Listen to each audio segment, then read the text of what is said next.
Okay, why don't we go ahead and bring up the flag, and Tracy Miller-Zarnicki will lead us in the Pledge of Allegiance. Did you call us to order? Yes, I call the August 4th special board meeting of the Osceola Unified School Board to order, and we'll start with the Pledge of Allegiance. Okay, please rise and begin. I pledge allegiance to the flag of the United States of America and to the republic for which it stands, one nation, under God, indivisible, with liberty and justice for all. Thank you. I'd like to report that no action was taken in closed session. And now we have our agenda hearing period. We did receive a number of public comments, most of them dealing with action item 7D, approval of resolution regarding the layoff of classified personnel. For that particular item, we had 45 comments, so I'm not going to read them.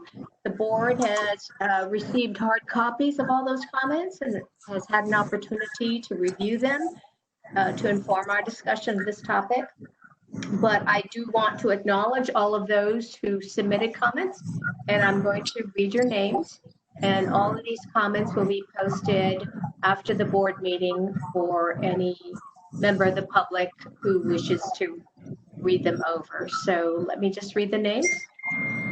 Penny Laster, Karina Jimenez, Maggie Olvera, Julie Henao, Araceli Reyes, Lubna Lodi, Lisa Engelhart Rios, Laura Sorensen, Amy Alberts and Glenn Buswell, Chow Berman, Michelle Varghese, Amber Thompson, Jack Desimont, Anaya Guy Washko, Anna Dillon, Kristen Knoll, Andrea Yob, Yadranka Draskovic, Taylor Engelking, Michelle Shelton, Lindsay and Tiffany Breeden, Gretchen Zasbo, Tammy Long, Lori Livingston Robert, Karita Konkon, Stefan Leidick, Lori Breeden Callies, Alida McGibbon,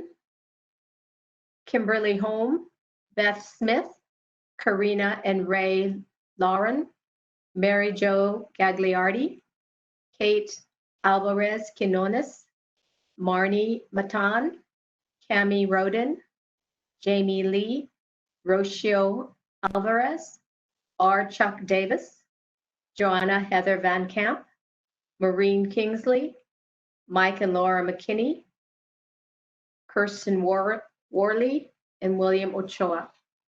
The other comments I will read when we get to that particular action item. So thank you for submitting all your comments. And as I mentioned, the board has had an opportunity to receive a hard copy of your comments and to read them to inform our discussion of the action item at tonight's meeting. So we're going to move ahead with our special presentations. First is a presentation regarding the revisions to the adopted budget based on the 2020-2021 Budget Act. Good afternoon, President Nishimi, members of the board. The purpose of this special meeting was actually to provide you with this 45-day budget revision, which is in accordance with the statute. At this time, I'd like to call our Chief Business Official, Mrs. Kimberly Linz, to provide the board a presentation regarding the adjustments that will be made at this time. Thank you.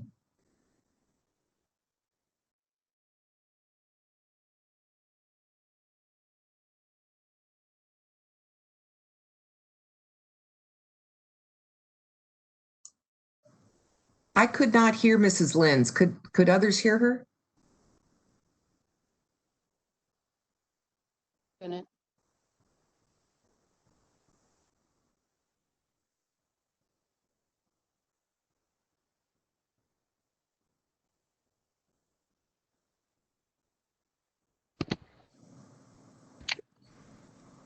How's that? There you Gotcha. go. I hear you. Thank you. Sorry about that. Okay, I'm going to just share my screen again. So good evening. I guess it's evening now. Dr. Nishime, members of the board, Dr. Moore, and the public. As Dr. Moore mentioned, I am here to give the 45-day revisions to the annual budget. The Board of Education passed our annual budget at the June 23rd Board of Education meeting based on the assumptions in the governor's May revise brought forth in May, because that was the best information we had at the time. Since then, the 2021 State Budget Act has been passed and Governor Newsom signed it into law on June 29th. The assumptions in that budget do have some substantially different indications. And so that is why we're bringing this forward to the public to make sure everyone understands what those are and the long-term implications for the budget. There's two big changes that happened in the budget. This is the first one, and they sort of go together. So the first is there was an adjustment to the cost of living or adjustment, or the COLA. If you recall, at the time that we adopted our district budget, there was a deficit factor of negative 7.92. The way we arrived at that was taking the base rate from the 1920 fiscal year, applying the statutory 2.31% COLA, and then taking a 10% reduction. So that was what the governor proposed in the May revise, and that's the assumption that we worked under when we adopted our budget. If you recall, that was a pretty substantial cut to the district funding, almost $3 million. Both that statutory COLA that was added and the 10% reduction were eliminated in the 2021 State Budget Act. And so in our revised budget, we are looking at a 0% COLA, or flat funding. As a reminder, flat funding or a 0% COLA is actually a reduction in our discretionary funding, because as you've heard me mention multiple times before, we have fixed costs that will continue to rise even though our funding will be flat. Similar to the budget that was adopted in June, we're continuing to carry a 0% cost of living adjustment in the 2 subsequent years at the recommendation of the Los Angeles County Office of Education and School Services of California, due to the unpredictability of the economy and the out years. The State Budget Act also allocates one-time restricted funds to address learning loss, to mitigate learning loss due to the COVID-19 closures and implications for education. Those come from 2 different places.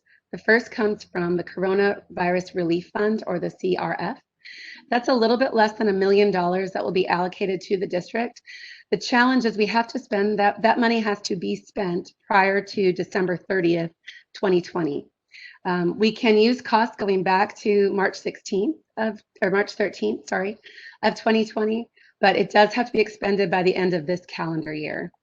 In addition, we received about a little over $260,000 from the governor's Emergency Education Relief Fund, or the GEAR Fund. That money we have more time with. We actually have until September of 2022 before those funds have to be expended. As I just mentioned, these are restricted funds and they are one-time funds. They may only be used for student learning supports, including extension of instructional time, additional academic support, and any other additional support needs needed for providing the learning loss mitigation, such as technology, mental health, professional development, and student nutrition. What is not clear yet and is being kind of worked through is whether things like personal protective equipment would fall into these categories, since it could be necessary for instruction. This is not a change to the annual budget that was adopted in June by the board, but it is a key assumption. I thought it was important to include it in tonight's presentation. Both the legislature and governor approved a buy down in the 1920 fiscal year against the employer pension liability for public pensions. And what that resulted in, and you see it here, is for the 2021 and the 2022 fiscal years, we see a 2% reduction in the employer pension contribution rates. in both CalSTRS and CalPERS. Those are reflected here. In 2022-23, those rates go back up to what was initially predicted. It is a savings of approximately $500,000 for the district each of those fiscal years. The adopted budget also increased the special education base rate for per student per average daily attendance for students with disabilities from $557 to $645. We estimate that that's a little over $275,000 of additional revenue for special education. This will help to offset a portion, but not all of, the general fund contribution to the special education program for the current fiscal year. So now I'm moving into the other big area, the other big change that happened in the budget. So I mentioned earlier that those huge cuts that we saw, those huge reductions that we saw in the governor's May revise were eliminated from the State Budget Act. The majority of that savings that was generated from those cuts were moved into something called deferrals. A deferral is funding that is budgeted in one fiscal year, but it's received in another fiscal year. And so it allows the state to book a savings in one fiscal year, even though they have to pay us back in another fiscal year. Before I get into the specifics on each deferral amount, I wanted to just review how we receive our funding through the local control funding formula. This current fiscal year for 2020-21, we anticipate receiving just over $30.6 million in LCFF funding, local control funding. About a third of that comes from local property taxes. And those property taxes are not allocated through the state, they're allocated through the county. Those property taxes, therefore, are not subject to deferrals. And so long as property taxes come in on time and as expected and there are no delays, we would continue to receive those in the times that we expect. Second, the Education Protection Account, which is taxes collected from Proposition 55, about $3 million. That has a separate apportionment schedule as well, quarterly, and that is not affected by the deferrals.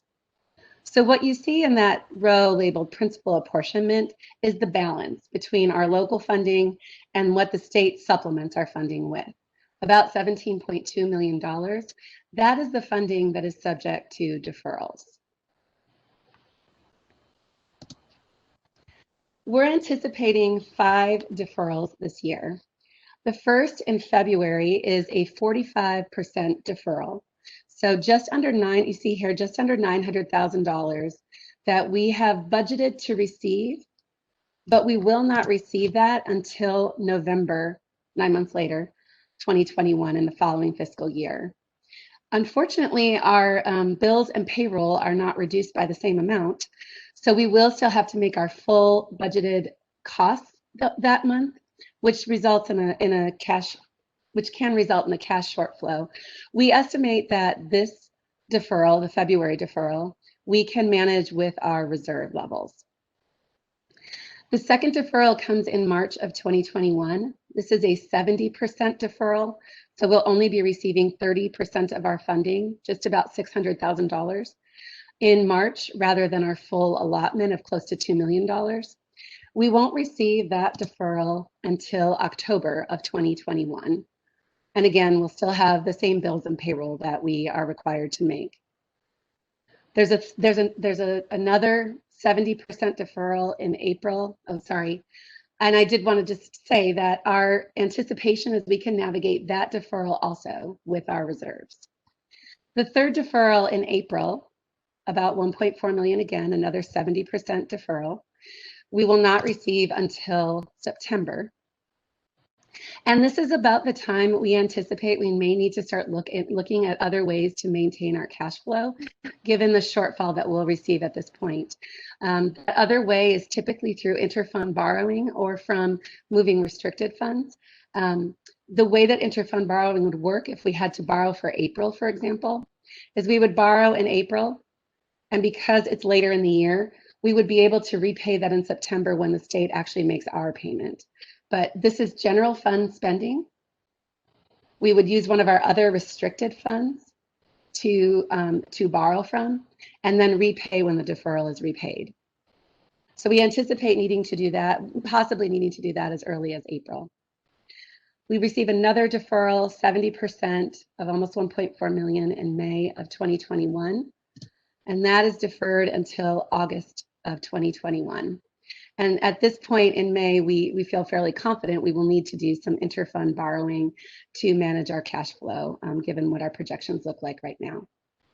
The final deferral for this current fiscal year is in June. It's a 100% deferral. So we receive no funding in June through our apportionment, and that's deferred until July. I do want to note these are ongoing deferrals. So they could actually come back in future years as well.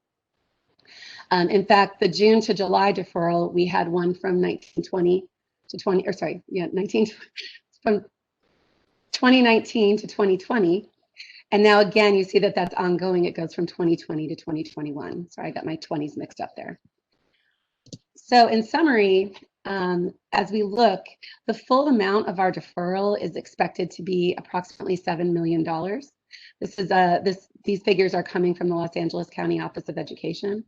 If you think back to that principal apportionment amount, that 17.2 million that I spoke of on an earlier slide, that's 41% of our principal apportionment. So 41% of our state aid that we will not be receiving in the current fiscal year, even though we still have the same expenses that we've budgeted for. So navigating this will definitely require us to be fiscally prudent in our spending and our expenses.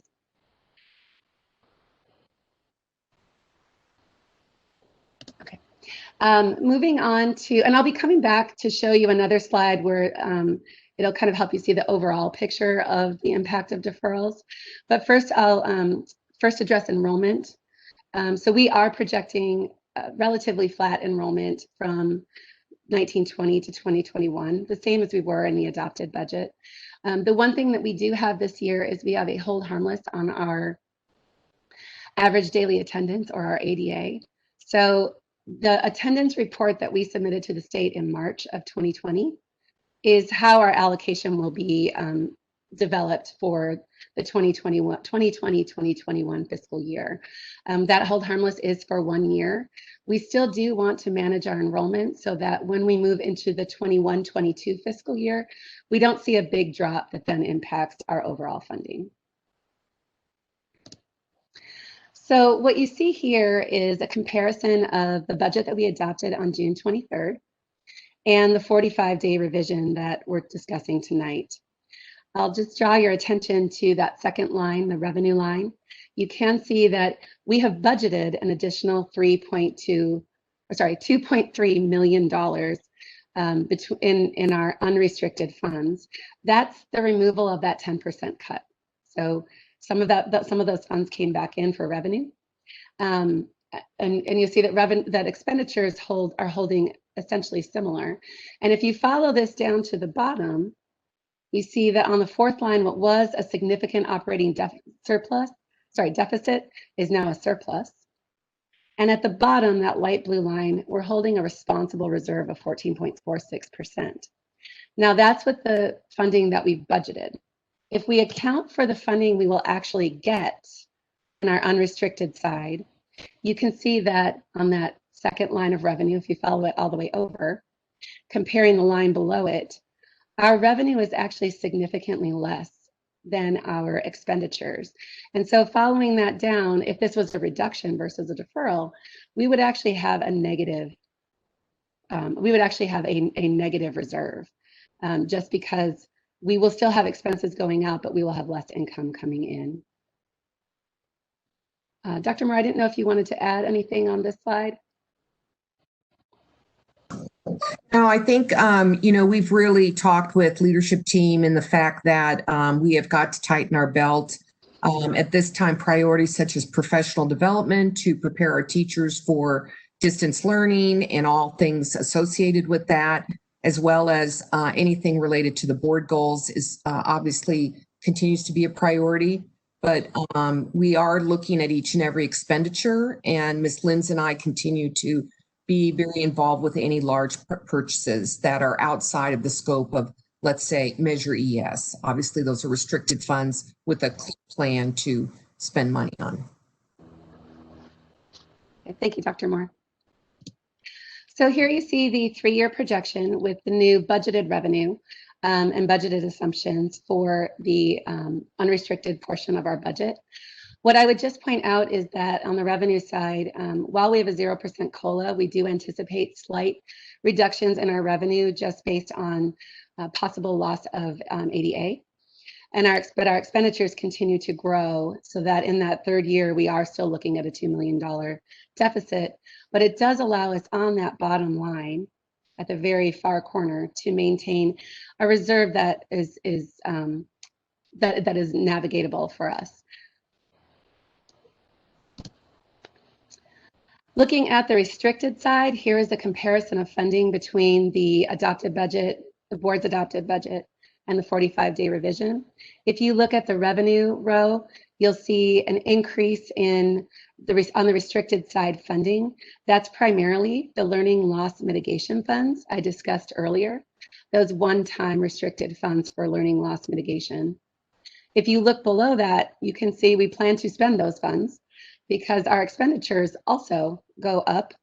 Therefore, our operating surplus is essentially our operating deficit is essentially the same, and as is our ending balance on the restricted side.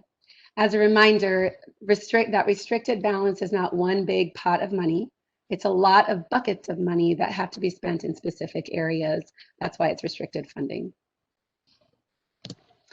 Looking at our multi-year projection on the restricted side, if I could draw your attention to the 4th line down, the operating deficit, you'll notice that we are carrying a deficit on the restricted side for all 3 years, but that we are able to maintain positive balances on the restricted side. Looking at where our revenues and expenses come from, on the revenue side, local control funding formula continues to be 74% of our funding. Because it is such a large portion of our funding and we can't really make it up in other areas, that's why the deferrals are so significant in the current fiscal year. On the expense side, our salary and benefits for our employees remains at 80%. Our service and operating expenses in the lighter blue have gone up, and that's related to COVID expenditures. This is a comparison of our reserves in the adopted budget and the 45-day revision. As you can see in the blue, we are sustaining higher reserves in the 45-day revision, but as I mentioned before, those will be important as ways of navigating our deferrals. And as we look at our reasons for reserves, and you've all seen this slide many, many times before, the 2 parts that jump out to me as we move into the next fiscal year are the first bullet point, financial flexibility to absorb unanticipated expenditures. Certainly, we've learned in the past 5 months and moving into the following year, we will have unanticipated expenditures. But more importantly for this particular budget is the 4th bullet point regarding cash management, so that we don't have to go outside to borrow, which would bring us additional costs. So what happens next? The deadline to do what we're doing tonight, which is to publicly post the 45-day budget revision, it's August 14th. We are meeting that requirement tonight. Before September 15th, I will bring you the 1920 unaudited actuals. And before December 15th, I will present the first interim financial report to the board. I do want to give a thank you to my small but mighty team, particularly Shea Wole, our Director of Fiscal Services. My team has managed to navigate what I'm hearing is historically one of the most challenging budget environments seen, and they've done it with grace and with hard work and dedication. And with that, I'm happy to take any questions.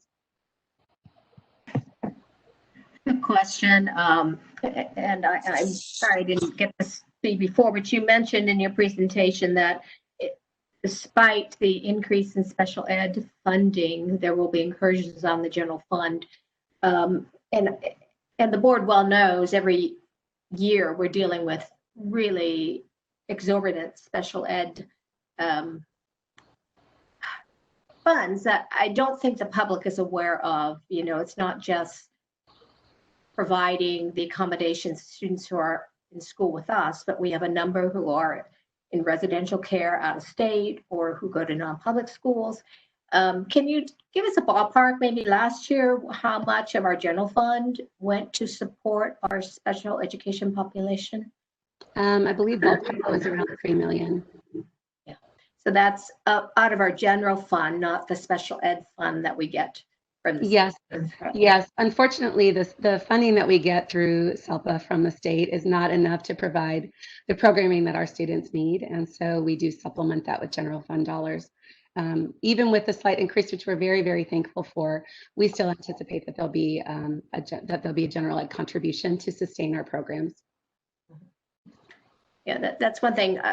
I mean, we have to provide those accommodations for our students, and we want to because we want them to have the very best education possible, regardless of their disability.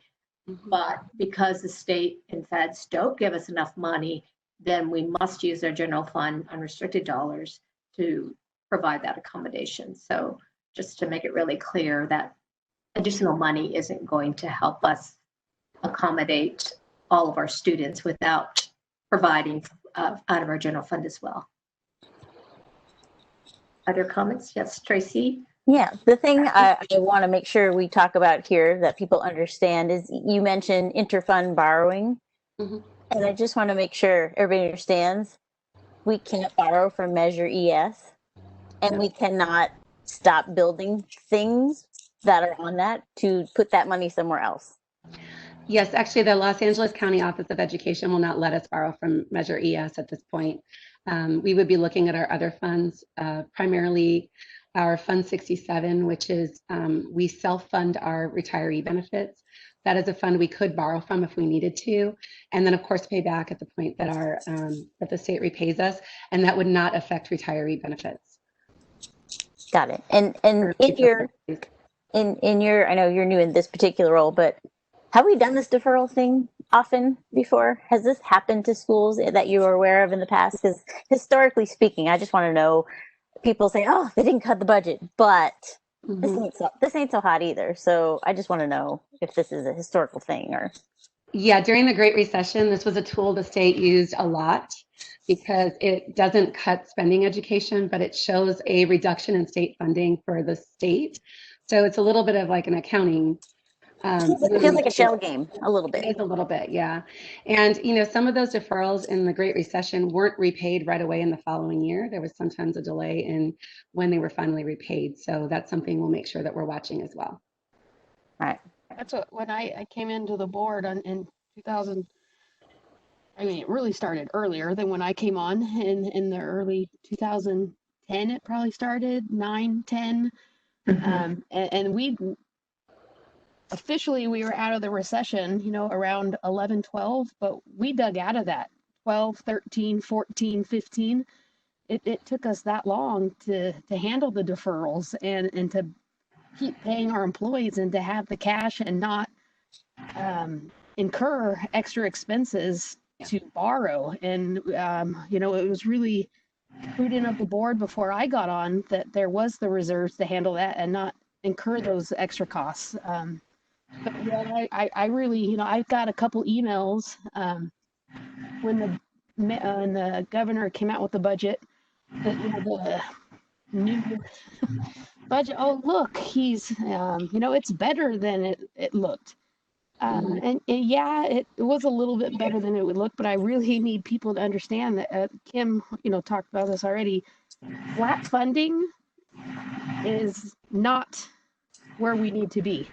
You know, flat funding is really negative funding. When you go into a business every year, electricity, you know, our STRS and PERS contributions, our just general cleaning expenses, everything increases. And if we have flat funding, we are not keeping up with the just general increases that happened. And that's what it's hard sitting on this board. And I hope people understand that flat funding is better than what he was saying it was going to be, but that does not help us take on just every year. And now we're dealing with new PPE, when I'm looking at the sanitation stations that we're purchasing, and I'm watching just hand sanitizer, masks, all these are new costs above and beyond a regular increase to our budget. And it's a daunting task right now. Yeah, can I just follow up on my other question? So to, again, the interfund borrowing thing, you can only do that so much. Right. So yeah, there are restrictions on that. So if you borrow before the first Monday in April, you have to actually repay it in the same fiscal year. And that is why we have to watch very carefully February and March, because if we had to borrow for February and March, as Member Lane mentioned, we would have to go outside, and there's an extra cost to going outside to borrowing. So we're watching our reserves very carefully to make sure that we don't have to borrow prior to the first Monday in April. Once we borrow in April, May, or June, we have until the end of the following fiscal year, but that does have to be repaid. So it's not it's a loan, it's borrowing, and it will have to be repaid in the following fiscal year. Right. And looking at the way you had broken down the reserves that we would be dipping into anyway, it seems like that's as far as we could go before we can't even make payroll for another session, right? I mean, the whole how many millions of dollars it takes to cover that. 3.2. Yes. So I feel like you got down to 4 and that's it. Like that's it, right? Yeah. Yeah, and again, it's watching our cash flow. Money doesn't come in and out at all the same time. So it's being able to navigate the ebbs and flows of when things come in and when they go out. We will still be receiving property taxes and EPA funding, but those come at very different times as well. And so we can't just depend on that funding. It's the state apportionment that's kind of our reliable. We know when we're going to get it. We know what it's going to be. And so navigating that will be certainly a challenge, but well, I think it's also important to point out that even though our income, so much of it is being deferred, that the big payments are not deferred. We have to make those on time. It seems like the state would be kind to us and let us make those retirement contributions on the same schedule that they're giving us the money to run the school district, but that's not the way it is. So I think it's good to understand that too. And I do appreciate that where you can, you're asking for deferments with contracts that we have, but there aren't very many. It's not a very large number of things that you can defer.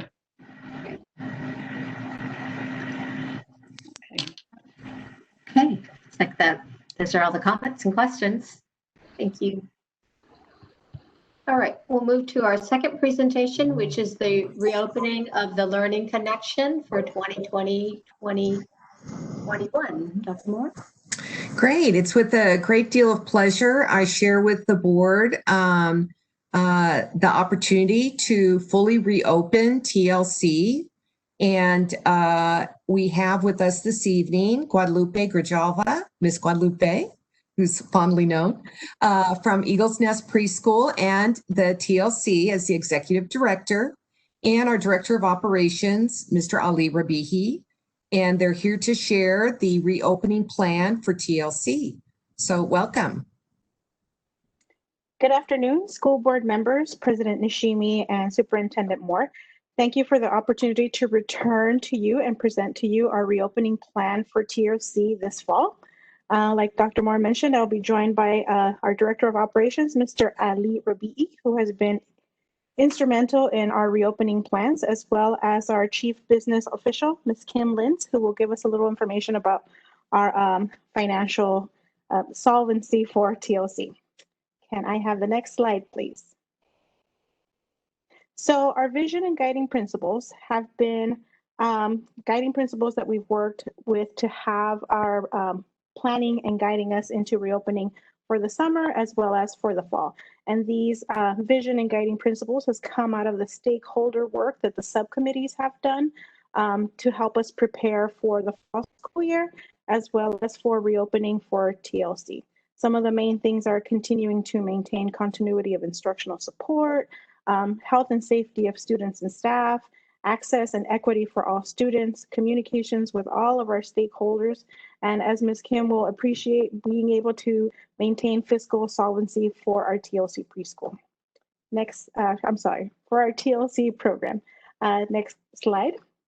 So we also continue to follow the guidance for reopening schools from our local, state, and national guidelines. We use these same guidelines to reopen for summer school this week, and we will continue to use those guidelines and stay updated to their changes as we move into the fall. Next slide, please.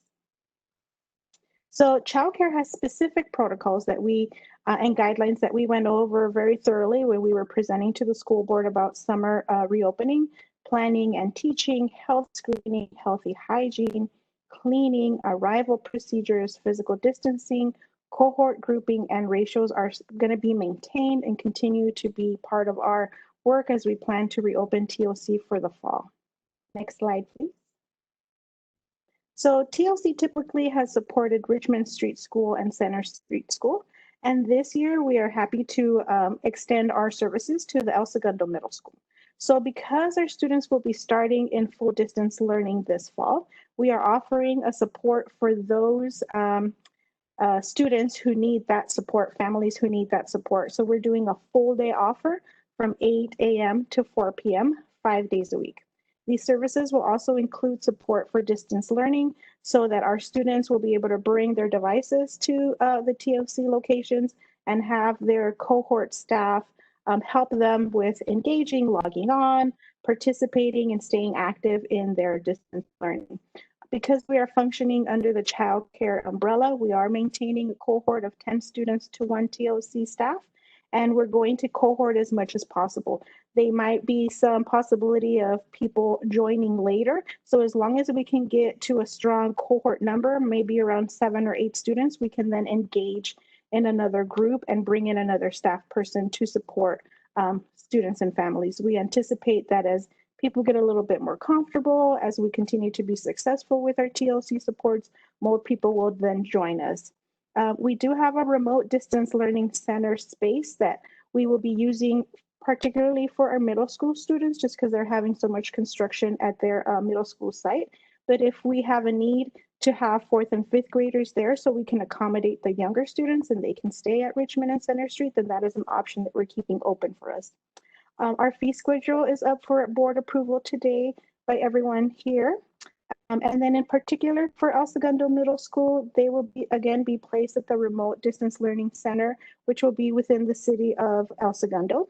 And then the childcare will be offered for 6th through 8th grade students. Next slide, please. So we're anticipating a start date of September 8th, which is the Tuesday after our Labor Day holiday. Again, distance learning support for students. And then once we have finished with that part of the student day, because we're going to have an 8 to 4 schedule, TLC will also then implement our traditional activities where we have activities for students. We will have some student choice in some of the things they want to engage in. We're definitely going to try to use as much outdoor space as is available, but still maintaining the separation and the distancing between the cohorts. And we are really ramping up the hand washing practices and routines. We're finding, even with our younger students in summer camp, they really do understand that hand washing is important. There's no resistance to, okay, we're going to wash hands now. This is another time we're washing hands. We're washing hands again.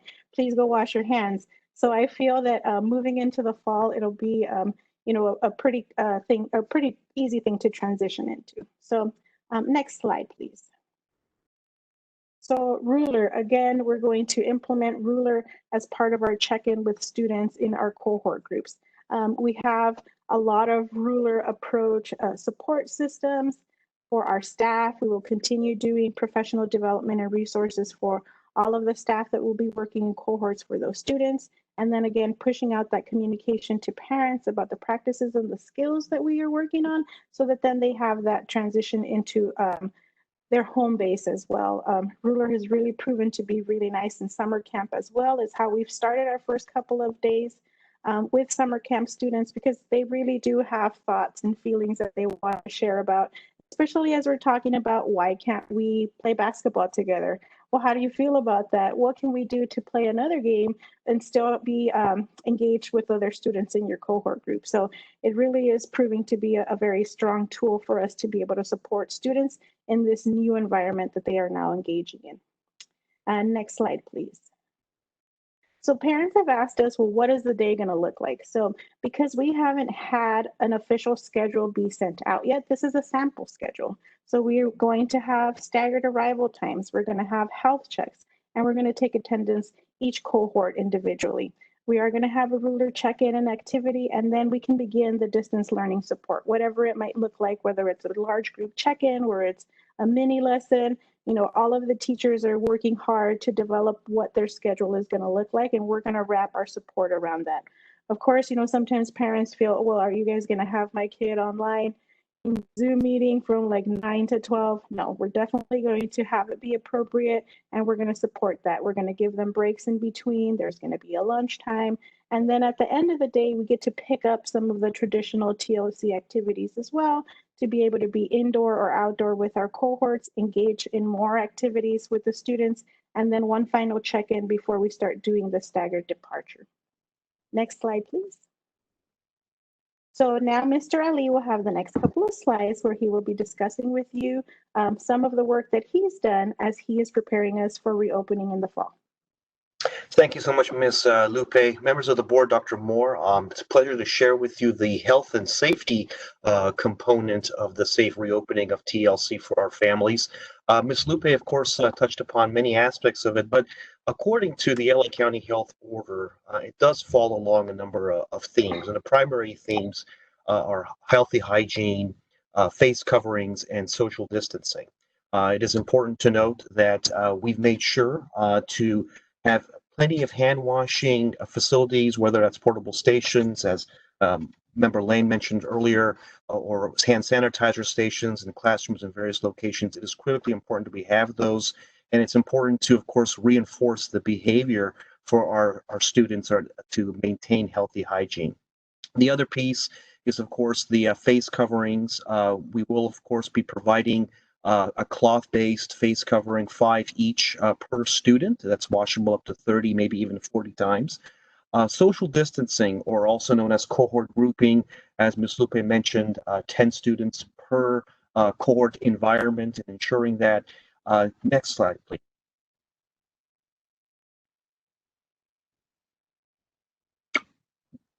I think we're one slide ahead here. There we go. Thank you. So with respect to the social distancing and hand washing, it is important to reinforce the behavior. And the best way to, of course, reinforce that behavior is to have as much signage as possible. And the health order does also stipulate to have such signages posted throughout your childcare facilities. So next to each sink or portable hand washing station, there is, of course, the instructions on how to go about properly hand washing. Then there's the labelings all over grounds, the floor stickers that indicate where both staff and students and any other individuals need to stand so as to maintain that 6-foot separation. And signage that reminds folks of face coverings, always wearing your face covering, and social distancing. So we'll have plenty of signages that are also catered to each site throughout each facility for childcare services.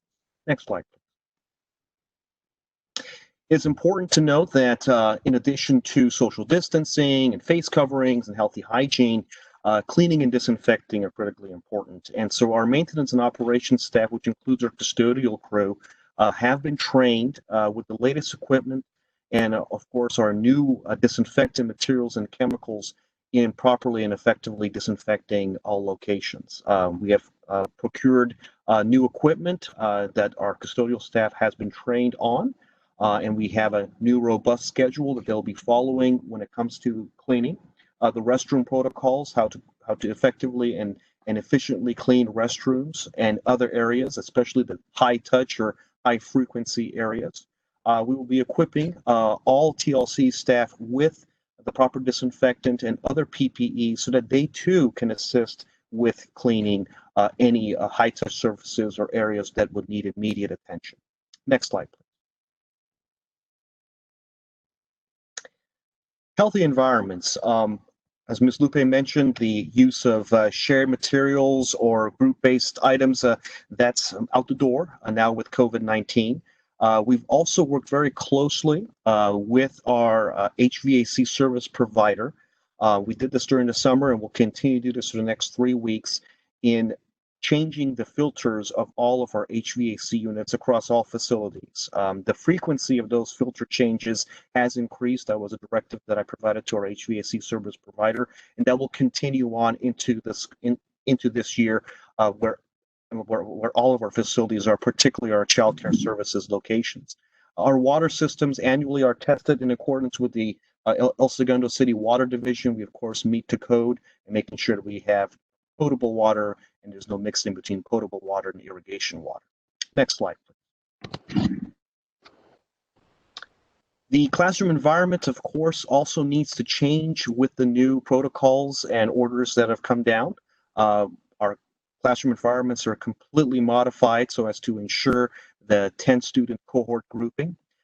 Where there is the inability to provide that cohort grouping or separation, physical barriers, M&O has been very instrumental in getting them constructed so that we provide those barriers and thereby create that separation, those giant sneeze or virus guards, if you will.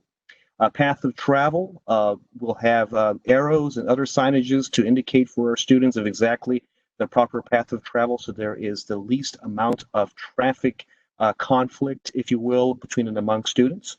And the use of communal spaces or anything that indicates the use of a communal space, that's also out the door. So we have removed such items from classroom environments as it is no longer conducive in the COVID-19 era per our health orders. Next slide, please. That's now we'll turn it back over to Ms. Lupe. Yeah. Thank you. So as we prepare for the reopening, we understand that we're going to have a lot of staff training around the new guidelines and protocols. The health and safety and the childcare guidelines that we went through as we prepared for summer were really great and informative. We had an opportunity to discuss, well, what if this happened? What if that scenario? What if this is my concern? So I really appreciate being able to have that open forum to really discuss and investigate if I were to be in this situation, what would happen? We also want to give TLC staff instructional support on how they can help students when they are engaging in their distance learning. Again, the Yale Ruler will continue to be our social emotional approach to supporting staff and families. And our exposure management will be another big piece that they will also be receiving training on. So Mr. Ali again has some details about that plan. Sure thing, Ms. Lupe. The LA County Health Order has many aspects for the safe reopening of schools and, in this case, child care services as well. And one critical component is that entities must have a comprehensive exposure management plan. The county does provide the protocol on how to go about initiating such a plan. But essentially, or in summary, for this board meeting, it is important to have an isolation zone or isolation area for a student or anyone, including a staff member, should they fall ill during the actual day. And to go to that particular isolation area, be assessed, making sure that a proper PPE is there in that isolation area. For example, a medical grade mask as opposed to not having a cloth-based mask. And the thermometers for temperature checking, a telephone for, of course, being able to immediately contact the parent or family so that they immediately come down to the facility to take the child to a proper healthcare professional for follow-up. Guidelines to be provided and other information to be provided to staff and to students on home isolation guidance. It is very important to have that. And we have worked very closely with our M&O team and custodians on the cleaning and disinfecting of any exposure-based areas. So should there be an area where we do have a positive case, let's say, the immediate evacuation of that area and waiting for a timely period of time with the proper equipment to go about cleaning and disinfecting that area before reopening that area to anyone else. And there's certain guidelines that we have to follow. And then contact tracing. Contact tracing is also another feature that we as the entity need to support LA County Department of Public Health. There is, of course, a positive case, determining who has been exposed to that positive case and making contact with that positive case or with those exposed individuals and moving forward with that. So the exposure management plan, very robust, that we're still working on, both for child care services and for our entire district, but it's important that we have something in place should there be a verified incident of a positive case at any of the facilities. Next slide. I believe that this is me. So I just wanted to speak a little bit to the fee schedule and what went into determining that fee schedule. I wanted to start with TLC must be a self-sustaining program financially. We do not want to take dollars that were allocated for K-12 education to apply them to an outside program, even though the district does run that program. It's a separately funded program. So when we developed the fee schedule, we wanted to make sure that the fees we charge would cover any of the additional costs that we of the program. Additional costs to the full day program that we wouldn't have typically had in TLC included salary and benefit increases. We had to increase hours and make employees full-time who are part-time, which also increased benefits so that we could maintain those cohorts with the same adults all day long. In addition to this, that's the main increase. In addition to that, we have supply costs for to avoid sharing of supplies, the personal protective equipment that Mr. Rabii indicated, in addition to the equipment and supplies for social distancing and disinfecting. Again, Mr. Rabii explained a lot of that already. In addition, because we'll be adding a distance learning site, we'll need to add additional custodial support to make sure that everything is sanitized and disinfected in the appropriate way. We took all of that into account as we developed the fee schedule so that TLC could be self-sustaining.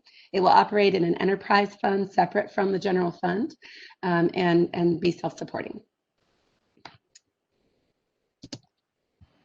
All right, so we're to our next and final steps.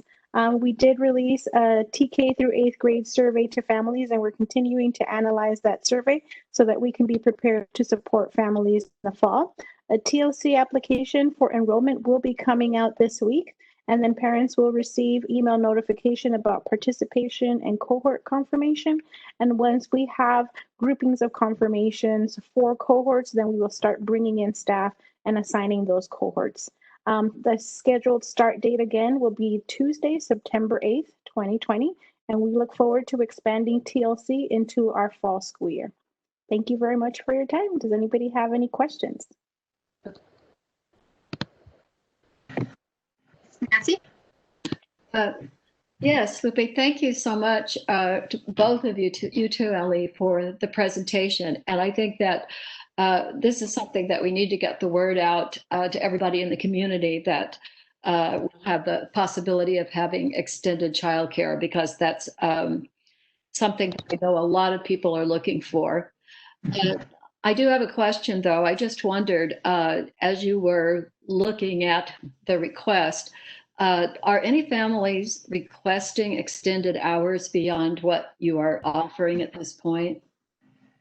Yes, it has been asked if we could extend beyond 4 p.m., but that would mean that we would then bring another adult into the cohort and so kind of contaminate that cohort, and it would not be maintaining the safety of the 10-to-1 ratio. So that's why we're staying within that 8-hour range, because it supports one staff person with a cohort of 10 students.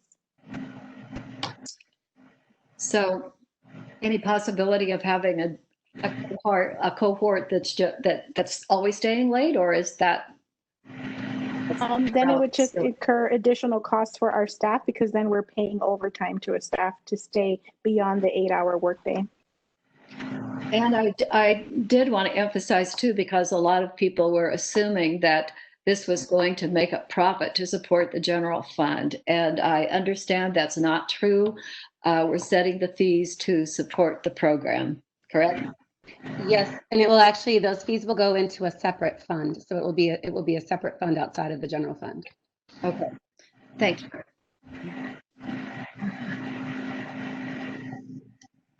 Okay, thank you so much. I've got a question, Jeannie. Or oh, yes, go ahead. Maybe a comment. And I kind of want to address the elephant in education right now. And I, as the board knows, I've brought this up, and it doesn't sit with me. And we had a public comment on this tonight also, that how are we allowed to do daycare, childcare, but we can't educate our kids?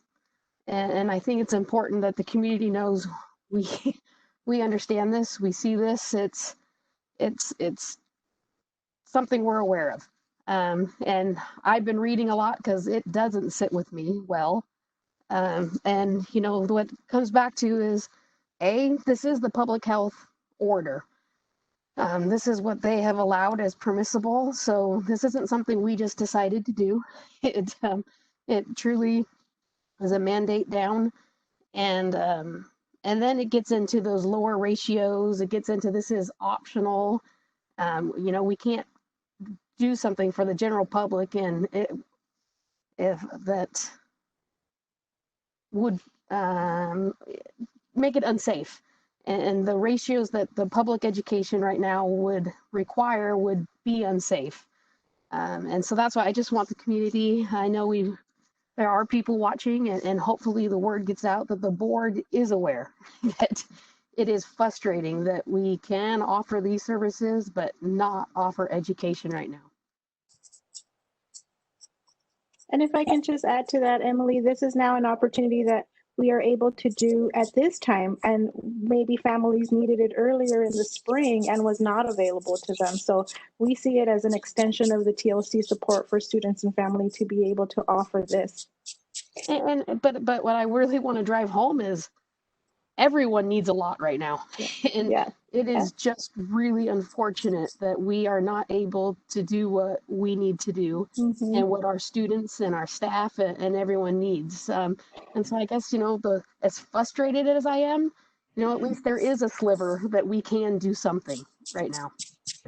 Right. I kind of want to add to that, if I could take a minute just to say thank you for trying to figure out all the logistics and the number crunching of how to run this safely and according to health orders that were, changing up until last week, and will probably change again. But even doing it with the filter that it is self-supporting, it is not for profit. Again, I don't want anybody thinking we're going to go to town on this and, gouge people because, this is a need in the world.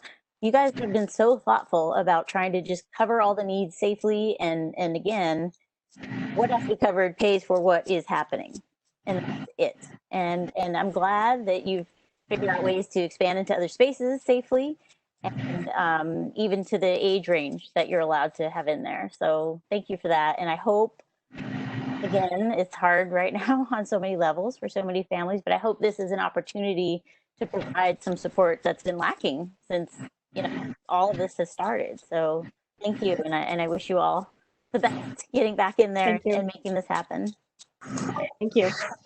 Yeah, I would just like to thank the team. This is really a venture that's taken an army of us. Miss Lupe's been involved, Mr. Ali, Miss Lynn's, myself, Miss Denise. It's taken many of us, even along with the custodial team. And so there's been a lot of thought to go into this, and it's to meet the needs of our families. At this time, we did hear from families that they were hurting and that they needed care, and care is indeed an essential service as defined by Department of Public Health. So I do believe that this provides a viable option. I know if you look at what the cost would be for an individual student, $1,200 seems like a lot, but if you take that over 20 days, over an 8-hour day, that's less than $10 an hour. I don't know what people pay babysitters these days, but I would assert that it's probably a more than that, or at least that. So, and because of the prescribed health requirements from public health, it's essential that we keep pure cohorts and we keep staff with the kids. And so this has had to be one service that we're providing that we no longer have the ability to meet everyone's needs, or everyone's, I would like just 2 hours, or I would like only these 2 days. Because of the way this is so prescriptive, the safety of the students must outweigh, and our staff, of course, must outweigh the ability to pick and choose at this time. So I'm hopeful. We have close to 120 students who are interested, and we anticipate this will grow significantly as the word gets out. So are we pretty confident that any family that would like this TLC childcare will be able to get in. We won't have a waiting list or turn people away. I know you've looked for additional space and, so much thought and work has gone into this. And I just want to express my appreciation to you, Dr. Moore, to Mr. Ali and Ms. Guadalupe. You've been amazing. And so, but will every family who wants a space at TLC be accommodated? Well, if we're able to secure the remote location, yes, I believe so. But it will be on a first come, first serve basis. But we don't want to take space in the school that a regular classroom will be assigned, because we're hopeful that someday we will come back and we need to start the hybrid back. And we could have our teacher in there doing remote learning. So we are sticking to only using space that is available to us at the school sites. Right. Thank you so much. Thank you. All right, let's move on to our discussion. I'm sure this is on the minds of many parents as well. So an update on the necessary components to apply for a waiver for grades TK to 6. Dr. Moore. Yes, I'm going to have a few slides to share with you tonight, just to kind of brief you on the various components. Starting out just on the initially on this, we'll stick to the first slide, please. Thank you. On July 17th, Governor Newsom ordered all school campuses to remain physically closed in counties that appeared on the state's monitoring list. And it's interesting to note that at that time, there were 35 counties perhaps, and now they're up to 38 counties on the watch list as of this week. At the press conference, one of the components that were introduced as part of school closure was the concept of a waiver. And it was introduced, but there was not a great deal of information given about it. I am happy to say that on yesterday's press conference, Governor Newsom said statewide there were some hopeful numbers as it appeared related to COVID-19. Over a 7-day period statewide, they were down 21% in cases. Hospitalizations statewide decreased 10% over a 2-week period. ICU admissions decreased 5%, and California positivity rate was 7%. So that was certainly considered a hopeful sign. So let's take a look at why we are unable to be open as a regular school district. Next slide. So when he made this declaration, Los Angeles County was on the monitoring list. And so what is our data that is kind of keeping us and prohibiting us from being able to get off? And there are 2 key metrics that they're looking at. First one is testing positivity rate. Our rate in Los Angeles County has been anywhere between 8% or 8.8% for the last 14 days. And it needs to be below that.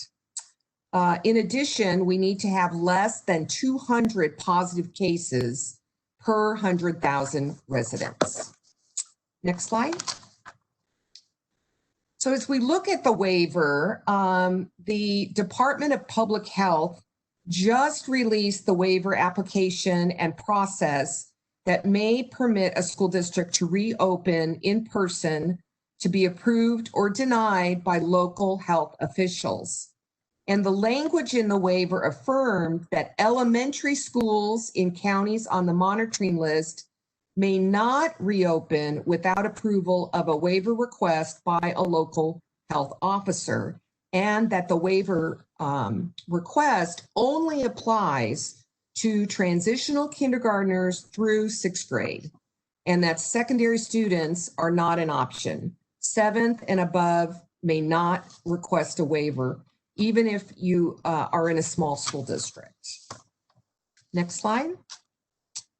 So if we look at the criteria in the statute, one of the things that they indicate is that the superintendent is the requesting party. And it's important to note that superintendents across the county are now participating on a weekly basis in a 30-minute phone call with Dr. Barbara Ferrer, the director of the Los Angeles County Department of Public Health.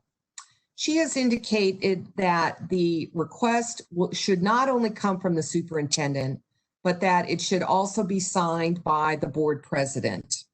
So the board president's signature then would require a board majority action to approve a waiver application. Prior to submitting a waiver, it would be absolutely essential that there is consultation with labor, parent, and community organizations. Initially, when we had our first call with Dr. Ferrer on the 23rd, we were told letters of support. Since then, the criteria has actually come out from the state, and the threshold is consultation. In addition, the elementary school reopening plans must be indicated on the LEA's website. So some of the components that you saw in our TLC plan that Mr. Ali shared would definitely be components of that. Let's take a look at the waiver requirements on the next slide. So we kind of have a deep dive on the COVID-related risks in serving elementary age students. So they would want to see the available scientific evidence. In addition, they would take a look at the application as it relates to state law directing public schools to offer in-person instruction to the greatest extent possible in keeping with the Ed Code. As you heard when we talked about our learning connection cohorts, it would be a requirement to demonstrate in your application that you had small, stable cohorts of children.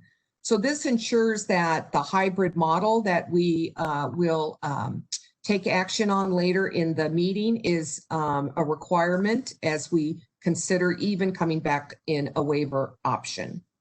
In addition, we have to have a well-defined safety plan, protective equipment, and resources for investigation and response should there be a case of COVID-19.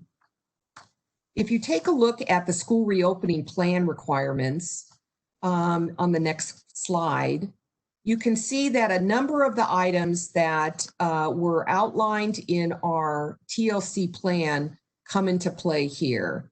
So the explicit discussion of cleaning and disinfecting, healthy hygiene practices, physical distancing, staff training, testing of students and staff, what that would look like.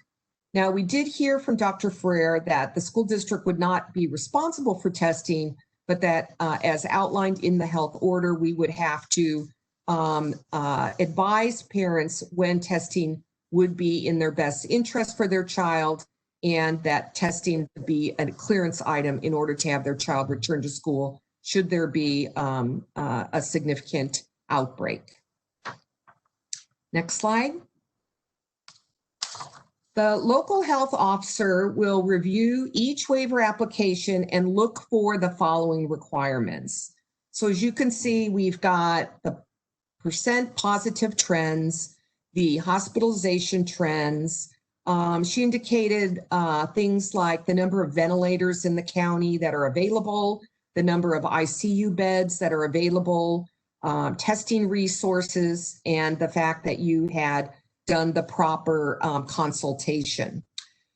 I'm sad to share that during this board meeting, a notice came through of a press release that was just released by Public Health today that indicates Los Angeles County will not, and I repeat, will not consider school reopening waivers per state guidance in the event that the case rates in the county are at or above 200 cases per 100,000 residents. And so at this time, the case rate per 100,000 in our county is 355.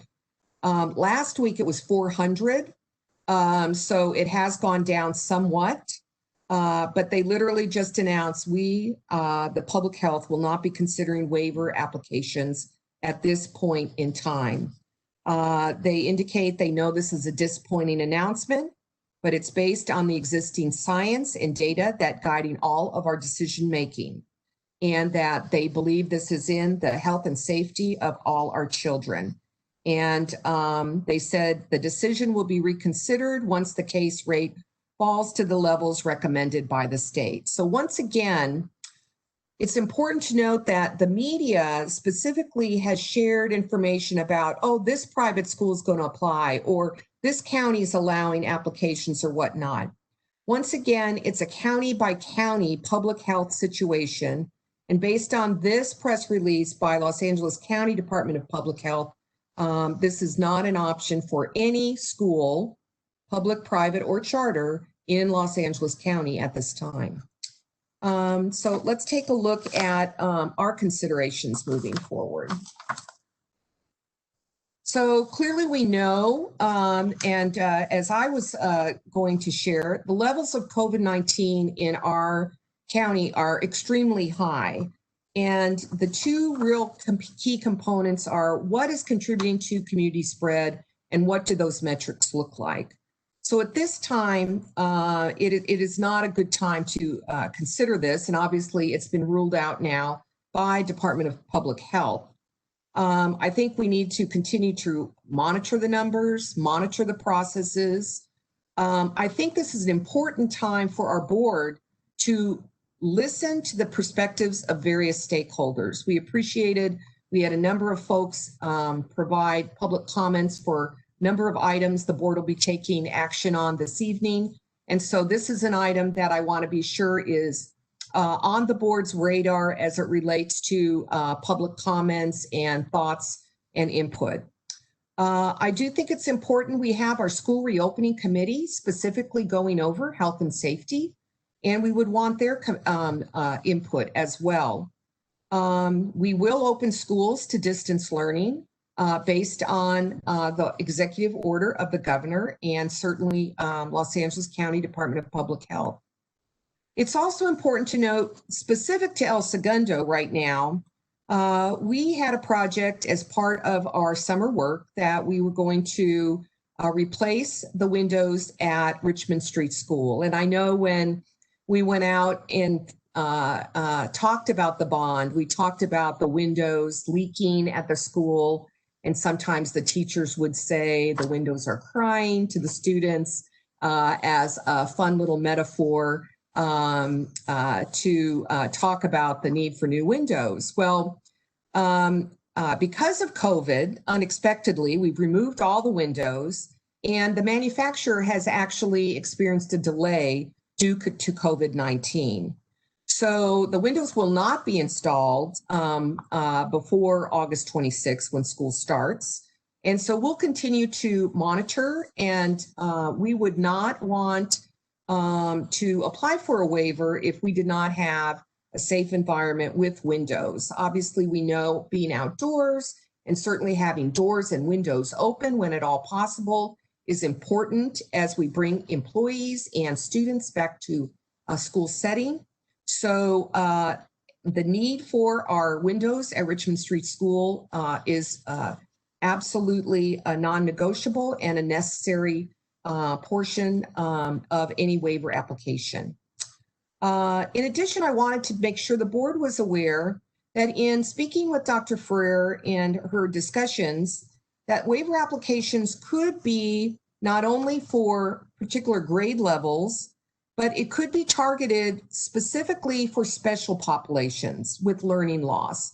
So for example, our special education students. So there were considerations that, okay, if there's worry about too many people at the school or a smaller group of students, that perhaps those students, whether it would be special education, English learners, students that have had significant learning loss who are considered at promise in the definition by Los Angeles County Office of Education, that maybe they should come back first. So I just put that out there just so that you are aware that that is something that is also an option. But based on information from our county office, we will not be able to have any consideration for this at this time.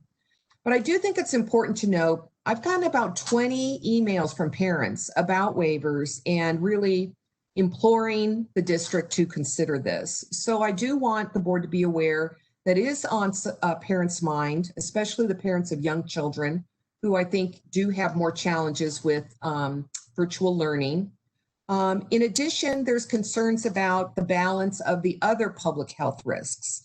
So what are the other public health risks? And I'm sure we would all agree that not being able to provide in-person instruction it is something that we would really like to do.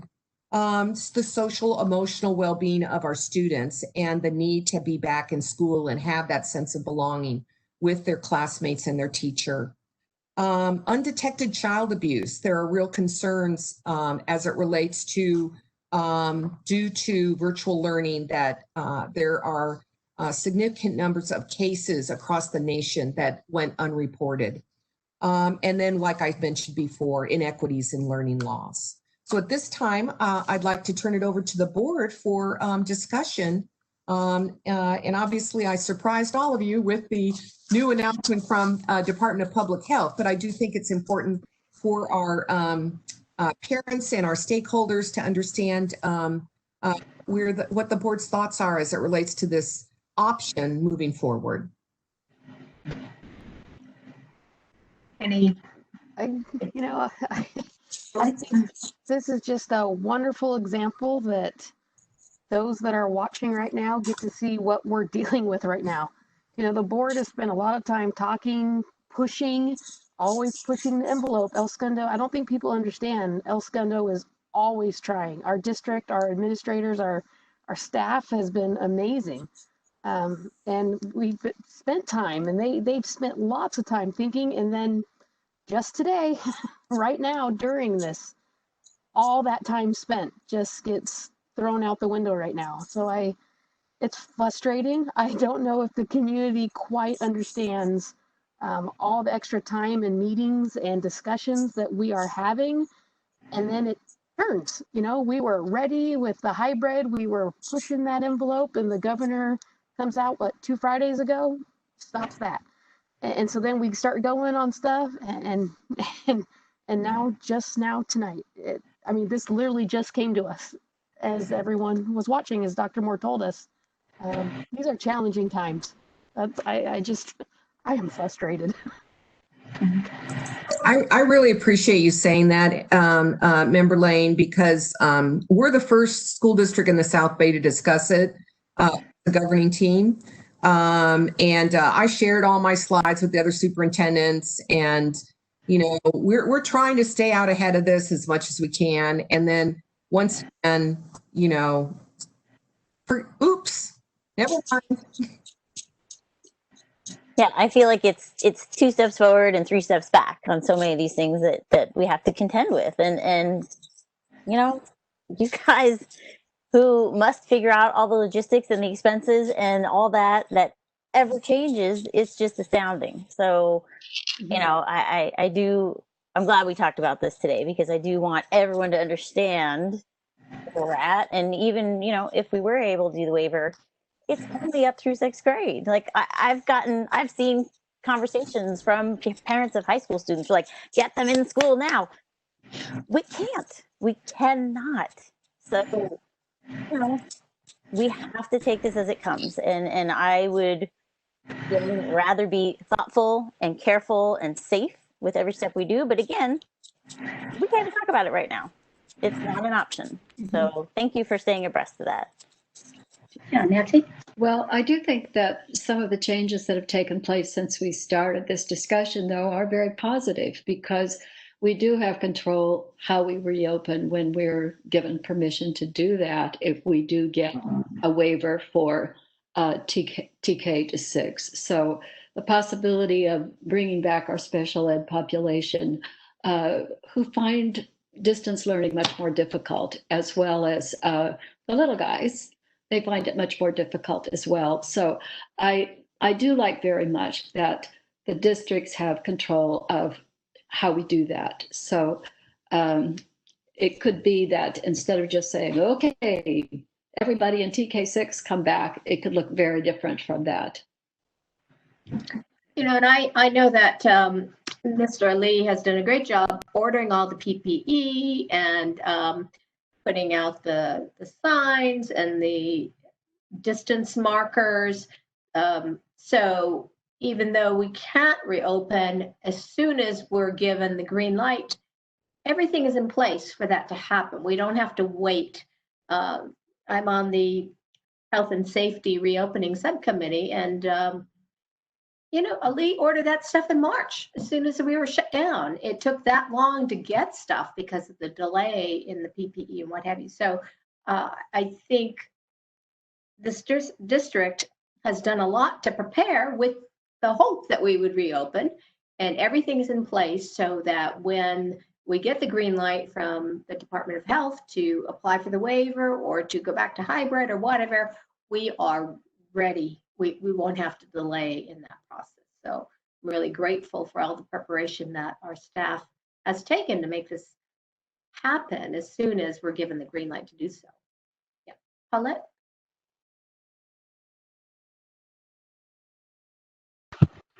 Sorry. I would agree with you that, you know, people have really worked hard and they've put a lot of effort into this, and we've all put a lot of thought into this, and everybody should be commended. But I think our first and foremost point of view has to be the health and safety of not only our students, but our teachers and parents. That we really have to proceed cautiously. That's my feeling.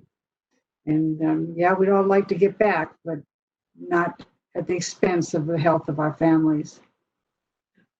No, and I fully agree with you, Paulette. And I hope my frustration didn't come of, you know, we're going to get our kids back at any cost. That's not what I meant. It's more of, you know, the state, the county keeps dangling these things and confusing everyone, and they dangle it and then they pull it back and then they dangle it. And, you know, our teachers are working really hard trying to figure out this new model and what's going on. And then it changes on them and it changes on us. And, you know, we need to be able to move forward and figure things out with all these twists and turns. It's hard enough right now. I just wish the state and the county could be, I don't know, little, the timing, it's just, it's maddening right now. All right. Thank you, Dr. Moore. I'm sure we will revisit this topic when things stabilize in this county. So thank you for the information. Okay, we're going to move on in our agenda to the consent agenda. We have items A through M. Is there any item that needs to be pulled by any board member? Then if I could have a motion to approve a consent agenda items A through M. Moved by Nancy Cobb. Seconded by Tracy Miller Zarnicki. Any discussion on any of the consent agenda items? All right, then on this, I'll just raise your, if it's a yes vote, raise your hand. I won't do roll call. All right, so 5-0, we will pass our consent agenda. We'll move on to our action items, of which there are many. So we'll start with item A, which is the approval ratification to adopt the instructional model for the 2020-21 school year. And I do have a public comment on that. So I'm going to read the public comment before I ask for a motion and discussion. This comment is from Julie Cohen. In my mind, we are in the midst of a public school crisis. It's unfortunate, and as many have said, there's no perfect answer here. Agreed. Don't believe this is a crisis. The school year of 2020-21 will likely create inequity, hurt those who are already struggling, create unwanted effects on our children mentally, socially, academically, leave parents overburdened and perhaps underemployed, lead to screen time amounts that far exceed what pediatricians recommend, I'd go on, but this is getting depressing. My question to you, where is the city in all of this? Where is the Ed Foundation? The current public school crisis we are facing should be treated as such. I'm disappointed that city officials have not either stepped in to help or been asked to step in and help. I spoke to city council and they do not seem to think they are needed and are wanted, or maybe that this isn't their problem to solve. Why are we not working as a community rather than just as a school district to help our families? Some ideas. Many families have formed learning pods, which will be much safer if they are held outdoors. For many people, parks would be a great place for pods to learn, yet we are limited by Wi-Fi, shade, especially important because of tablet glare, power sources for tablets, and bathrooms. Could the city and ESUSD and Ed Foundation come together and help provide shade structures and Wi-Fi and access to public bathrooms? Other cities are doing this. See San Francisco. If we can't provide outdoor Wi-Fi access and shade and power sources, can non-tablet options be given, especially for younger students, i.e. a packet of paper assignments rather than everything on tablets? Can recreation and parks get involved and offer day camps or afternoon camps to help fill the gap that is left by no in-person school? Can the camp be prorated or free to any family who qualifies for the ESUSD free lunches? If nothing else, can TLC be prorated or free to any family who qualifies for free lunches? I'm disturbed that many of the quote solutions, unquote, to the public school crisis are coming from private industry. Private industry is not the solution for public school crisis. Coming together as a community will be the solution. Thanks, Julie Cohen. Right, so a motion to approve item A. Moved by Emily Lane, second by Nancy Cobb. Discussion then on this item. Any discussion?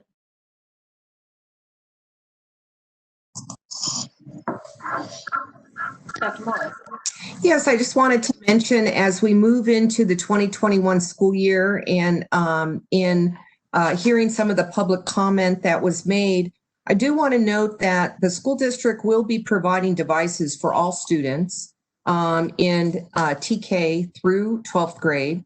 At the TK through 5th grade level, there will be Chromebooks for every student. We will, and at the 6th through 12th level, we will have iPads for every student. In addition, our principals are currently surveying families to indicate if there is a need for hotspots in order to address any inequities. We will also be providing grab and go lunches for our families as well. I did feel it was important to share that as it relates to this item. It is important for the board to take action on this item due to the fact if we are able to come back to school that it defines what that looks like. So obviously we, as earlier stated, will have to start in full distance learning due to the executive order of the governor. Paulette and then Emily. Yeah, Dr. Moore, aren't you in, and a couple of board members, aren't you in contact with the city and negotiating with them and discussing our issues with them on a regular basis? Yes, we meet monthly and discuss our issues with them. Actually, the city was very helpful and offered several locations for remote TLC. At this time, we're looking at another option that would be less work involved. But we appreciate that offer. So the city continues to be cooperative in working with us. She does raise some things that I don't believe we have addressed as it relates to the parks. Yeah, Emily. You know, I need to reiterate to our community that even if we had complete cooperation from our business partners, from the city, and we had everything, we cannot open. We can't. It is, It is a mandate that we cannot open. And as we just heard tonight, even the waiver just got pulled back. And you know, my sister from Temecula was here this weekend, and they start August 14th. They haven't even heard from their district what they're doing besides distance learning. They don't know what it's going to look like. They haven't, when I told her that we had town halls she was like, what? You know, they haven't gotten any communication. Their district sent out a thing saying, you know, if we'll try to provide devices, but we would really hope that you guys get your own. You know, that was the wording that came from their district. So again, I commend El Segundo. We are pushing envelopes. We are making sure our kids have the things that they need in this just crazy times. And, you know, I wish it was as easy as us coming together as a community, but, you know, we're a part of a county and we're a part of a state, and even just the funding and things like that. You know, our budget is about 33 million a year. That isn't something that the community can just come together and fundraise and handle that and us do what we want. We are reliant. So I thank the community, and I hope they do understand that we are looking at every option and we are pushing and trying. Yeah, Tracy? Yeah, I'll ask a question since I know we can't respond directly to public comment. It's my understanding that we run TLC when we are allowed to, and at the public health order that we're allowed to, in support of a way to give our families a place for their children to go together as a cohort, but we cannot condone, condone's not the word. We cannot set up arrangements for private pods that are forming in the community to be under our official guise in any way. Is that correct? That's correct. I had another parent ask me about pods, and we cannot be involved in that at all. That is amongst neighborhoods, friends, families, but that is not the role of the school district. Yeah, I understand there's inequity, there's you know, health concerns with crossing over people that are in one school cohort versus, you know, meeting outside of that school group or whatnot, if they were to be in person when we get to the hybrid stage. So yeah, I just want to make that point clear that that's not something we can be involved with. Yeah, Nancy? Yes, and since we're talking about reopening and the budget and so forth, perhaps Dr. Moore or someone else could, can you hear me? Am I unmuted? Okay. No, you're fine. Okay. Could tell us how the Ed Foundation is helping us at this point, because we need to keep letting the community know that. The Ed Foundation, even in these tough fiscal times, was so committed to ESUSD that they continued their pledge of $1.8 million for our school district for the 2021 school year. And the grant is continuing to go for those items that they have funded in the past, which include music, pathways at the high school level, PE, I mean, a whole host of things that they have supported us with. And so those programs continue to receive that funding. So I'm sure many districts in a distance mode might consider cutting out music or art, and we're not doing that. Our teachers are developing other ways to provide that instruction remotely. So we do thank the Ed Foundation for the continued support so that we can offer these enrichment activities to our students. All right, since we have so many items and it's the hour is getting late, all those in favor of passing item A, please raise your hand. 5-0 in support of to approve the adoption of the new instructional model for 2021. Thank you. Second, we have the approval of the revisions for the 2020-21 adopted budget. We've heard a presentation on that. Anything more needs to be said, Dr. Moore? All right, then I'd like a motion to approve the revision to the adopted budget. Moved by Paulette, seconded by Nancy Cobb. Any discussion? I think we've already had discussion on that. So all those in favor signify by raising your hand. Okay, 5-0 in favor of approving the adopted budget. Item C, I do have a public comment on item C, so let me read that. This is from Jessica Talmadge. I'd like to address the following that went out as part of the superintendent's latest message. Suspension of Eagles Nest Preschool. The preschool program is a self-supporting program funded by fees paid by parents.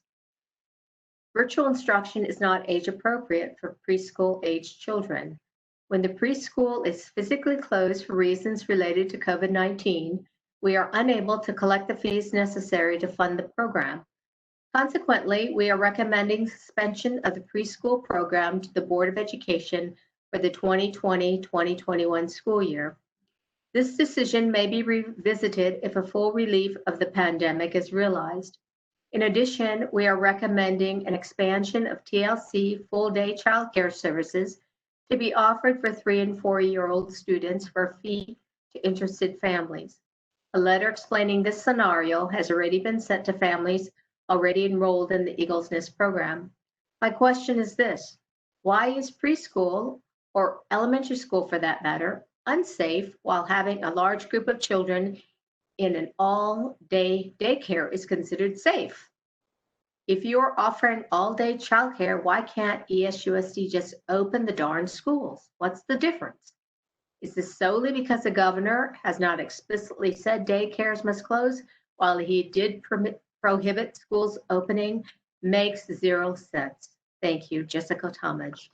And I think this has been expressed adequately by Member Lane, and we've heard quite a bit of presentation on this whole topic, and you're absolutely right. It makes zero sense.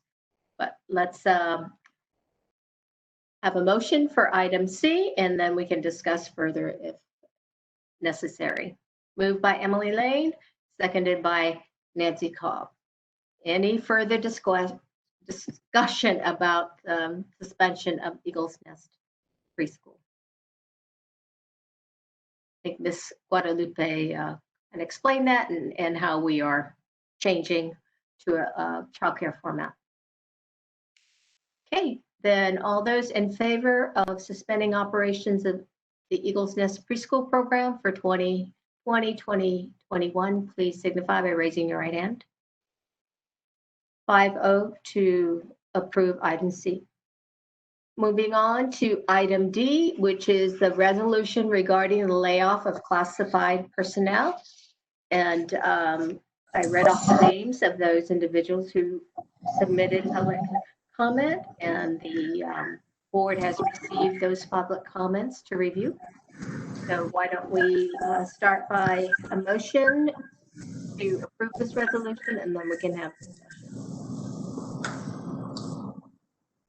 Dr. Nishimi, I also had something to share as it relates to presenting this item. Oh, okay. Would you like to do that now or after we?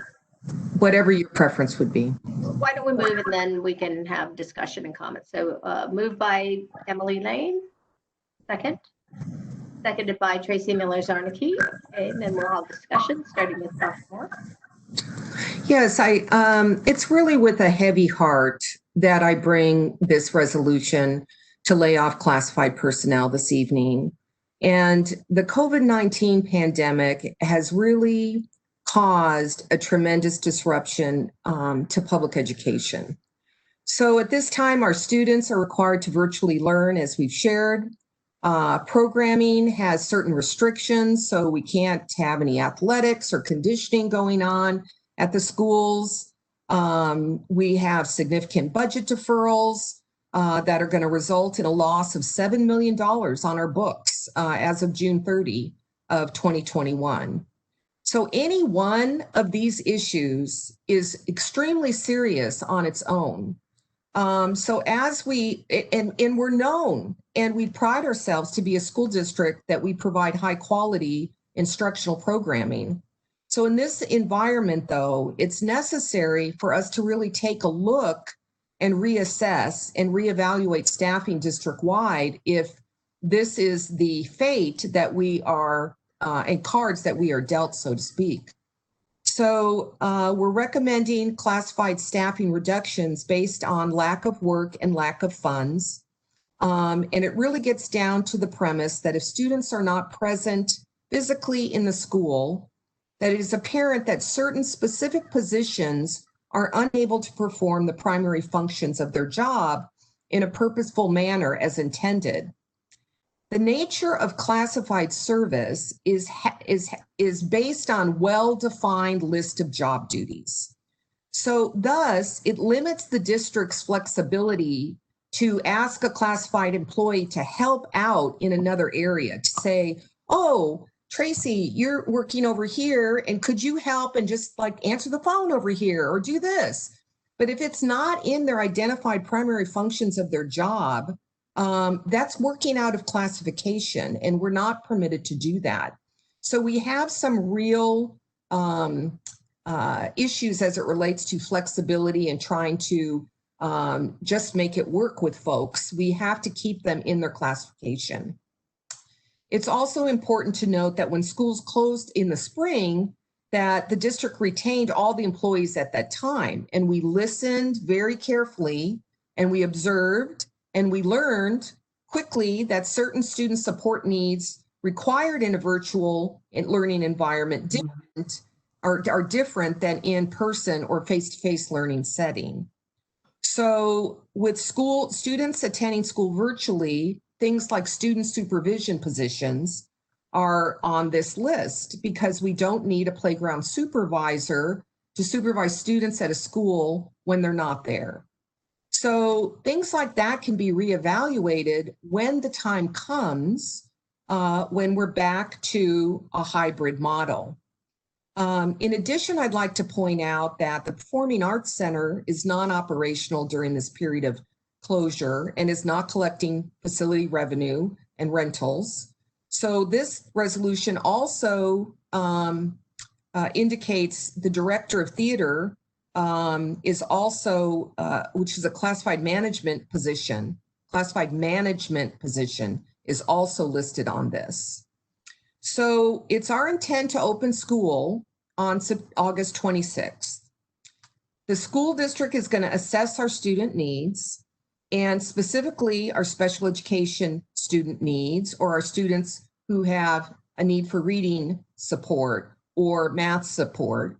And we will assign personnel to meet those specific student needs. Should we determine that there is indeed purposeful work within an employee's job description to perform, the district can rescind the layoff notice. The district can rescind the layoff notice in specific positions if there's purposeful work to perform. But we don't know when school's going to open. And when we do open, it would be to a hybrid model. So only half of the student body will be at a campus at any one time. So once again, we're going to have to reassess and see, okay, when half of the student body is here 2 days a week and the other half is here 2 days a week, what are our staffing needs then? So once again, we will be able to look and go to our reemployment rights and our employees who've been laid off and exercise the education section code 45298 for those open positions. I do want to say that Dr. Dylan Ferris is prepared to move forward and bargain the effects of this resolution in a thoughtful manner with CSEA and its Chapter 71. And it's for all of these reasons that I have to say, once again, with a heavy heart, that I recommend approval of this resolution. Tracy. So I don't really know where to begin with this, other than I can say I think this is the hardest agenda item that I've ever seen in my term of service. And I really, I understand there's protocols and there's things, but I hate that this had to be like a blanket layoff. Okay, all these positions are on call, even though I fully believe many of them will find proper assigned work, especially with our special education needs. The anxiety that this has caused, just, in light of everybody that got that call about their job being on this list, and all the families that have heard about it as well. It's terrible extra anxiety in a time that's already riddled with that. So I just want to say it is super hard to have to affect those with this history, this legacy of helping our students in a number of roles. As Dr. Moore mentioned, there's a whole bunch of different things that fall all into this group of classified jobs, which until I saw the list, I didn't realize how many different little tiny windows of, this many hours doing this kind of thing and this many hours doing this kind of thing. I didn't realize until I saw it on a big list what all those finite little categories entailed. So I just want to make sure everybody understands before this goes forward, if this goes forward, that it is not the goal of the district to cheat any students out of special education needs. All of those are mandated, and I'm floored when people think that the school district wants to cheat any of those students. They are so important, and their needs are always well attended and well personally addressed. That I can't believe that that's a continual theme. But I don't live in that world, so I can't imagine what it feels like to be a parent of a special education student.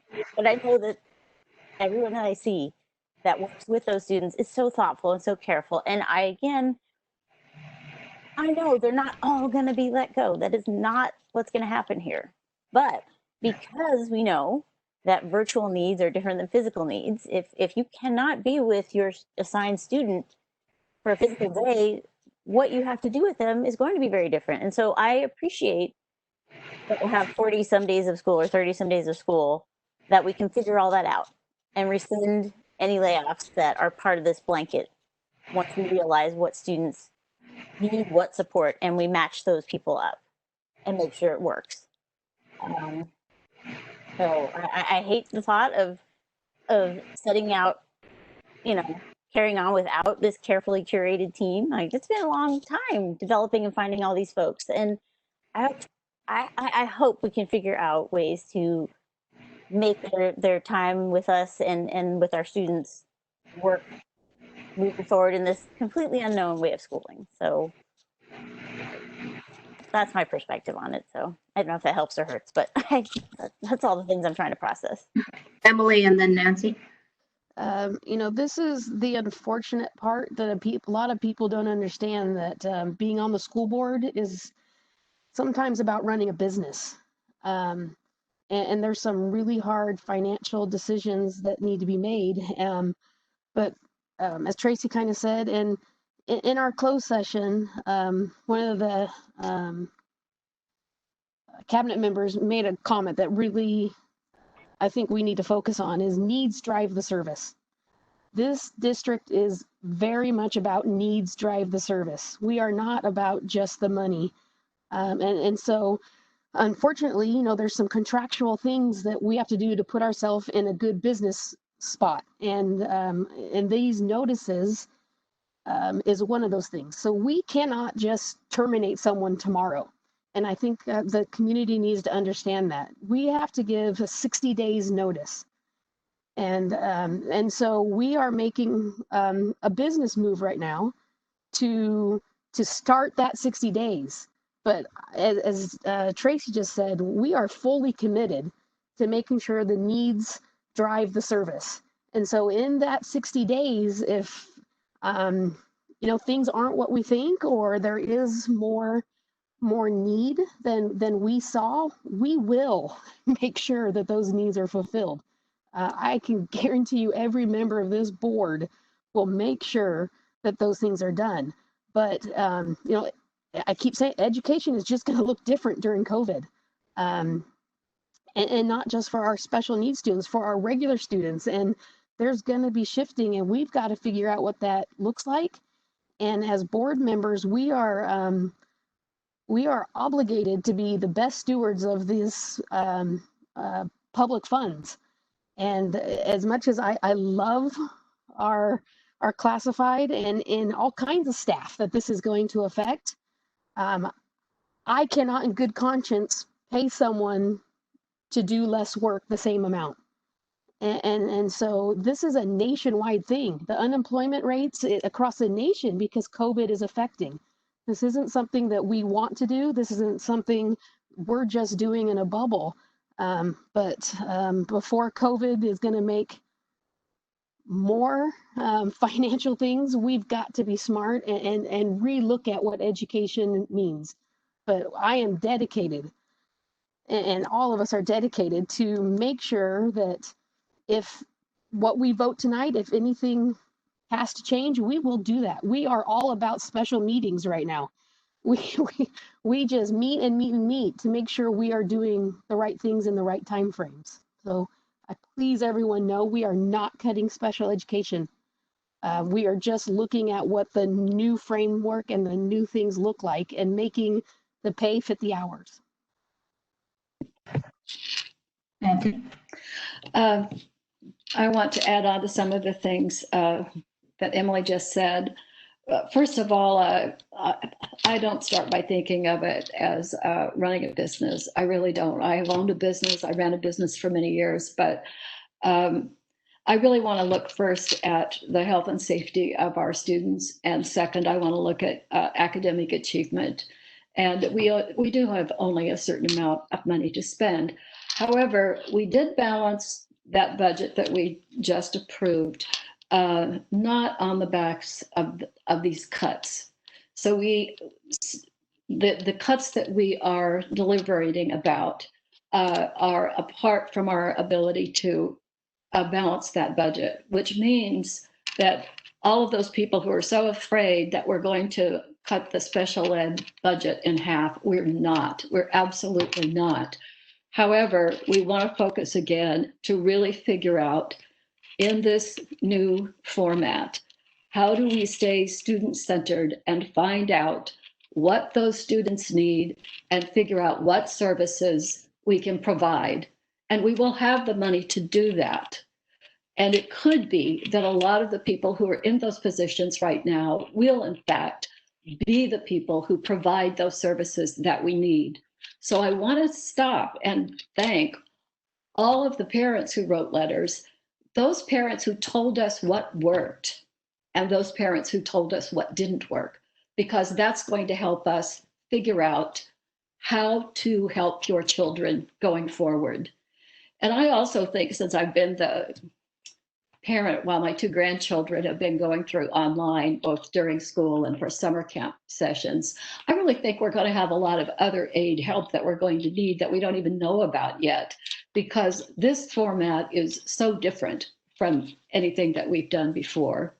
So keep writing those letters and keep letting us know, and let the people know who are in charge of special ed services what it is that worked and what didn't work, so that we can address those needs. At the same time, I want to thank our staff who wrote to us, because I walked in your shoes. Many of you are my friends, and it really pains me to have to look at these cuts. But I think, too, we want to hear about what you can do to meet the needs that we're now discovering that our kids need in this new format. And I've always been focused on not so much of how do we get rid of people, but how do we keep the people who are really well trained and who serve our kids the best. So I am hoping that as we go into this new structure, we will figure that out. So thank you for communicating, and please continue to do that. We do want to hear from you. That's it. Yes, Paulette. I'll make this quick. I mean, I concur with everyone else on the board. And we are paying attention, really, really close attention to what's happening. And we will continue. Yeah, having been in education for 40 years, I've gone through my share of budget crises and layoffs. And what hurts me so much is that even if you pull back that layoff, the person never gets over that feeling that the district laid me off. We could hire you back, but that feeling remains. And that's what I hate to see happen to our district, because we are such a caring district, and one that does care for every employee and every student.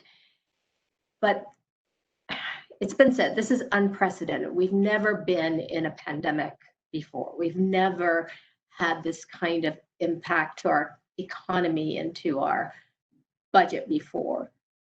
And so to not do anything would be fiscally imprudent. And as a trustee, I'm entrusted by the taxpayers of this community, the parents of the community, make sure that our school continues to run, continues to provide the services necessary for all of our students.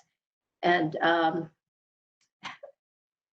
I guess the light for me is that this 60-day window gives us an opportunity to see how that instruction is taking place.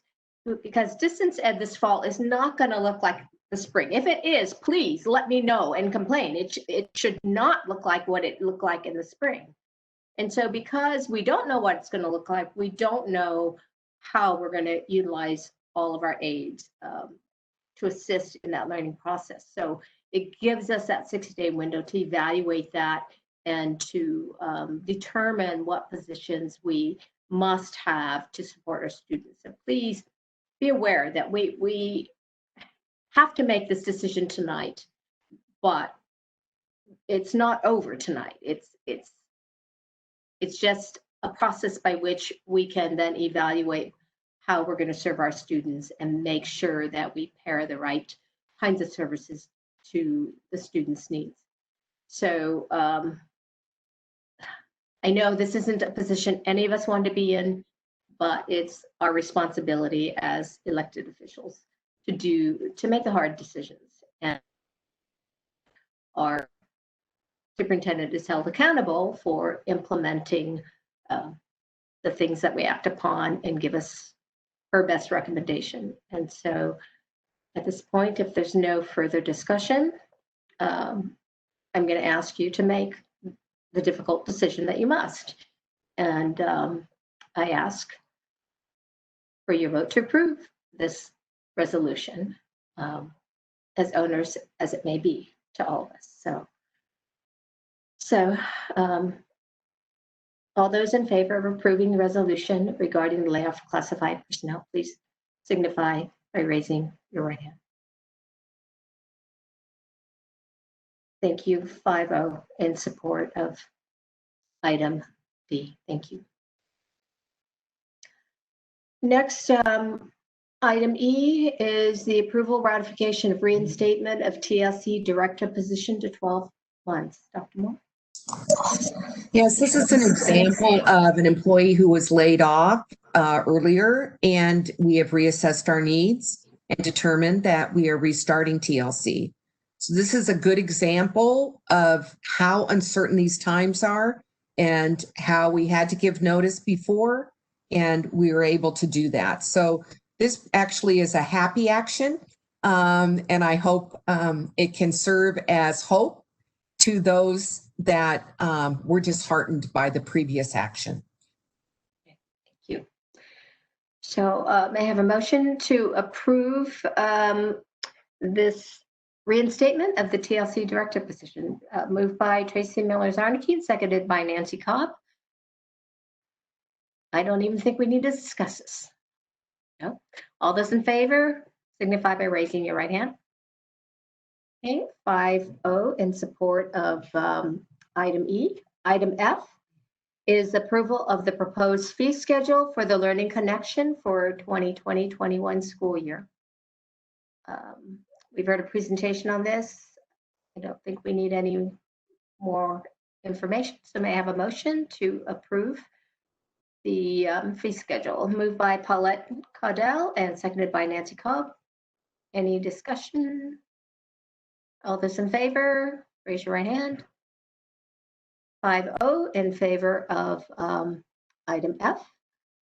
Item G is the approval of the proposed fee schedule for the Eagles Nest Child Care Program for 2020-21. And we heard a presentation of that as well. So motion to approve the fee schedule, moved by Paulette Caudell, seconded by Tracy Miller-Zarnicki. Any further discussion on this? All those in, Nancy Cobb has a comment.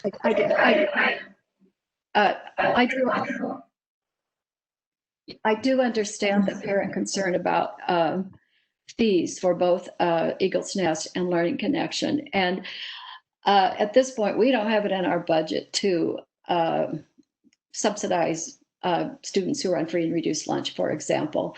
But it could be that something would become available. There's a lot of chatter about it.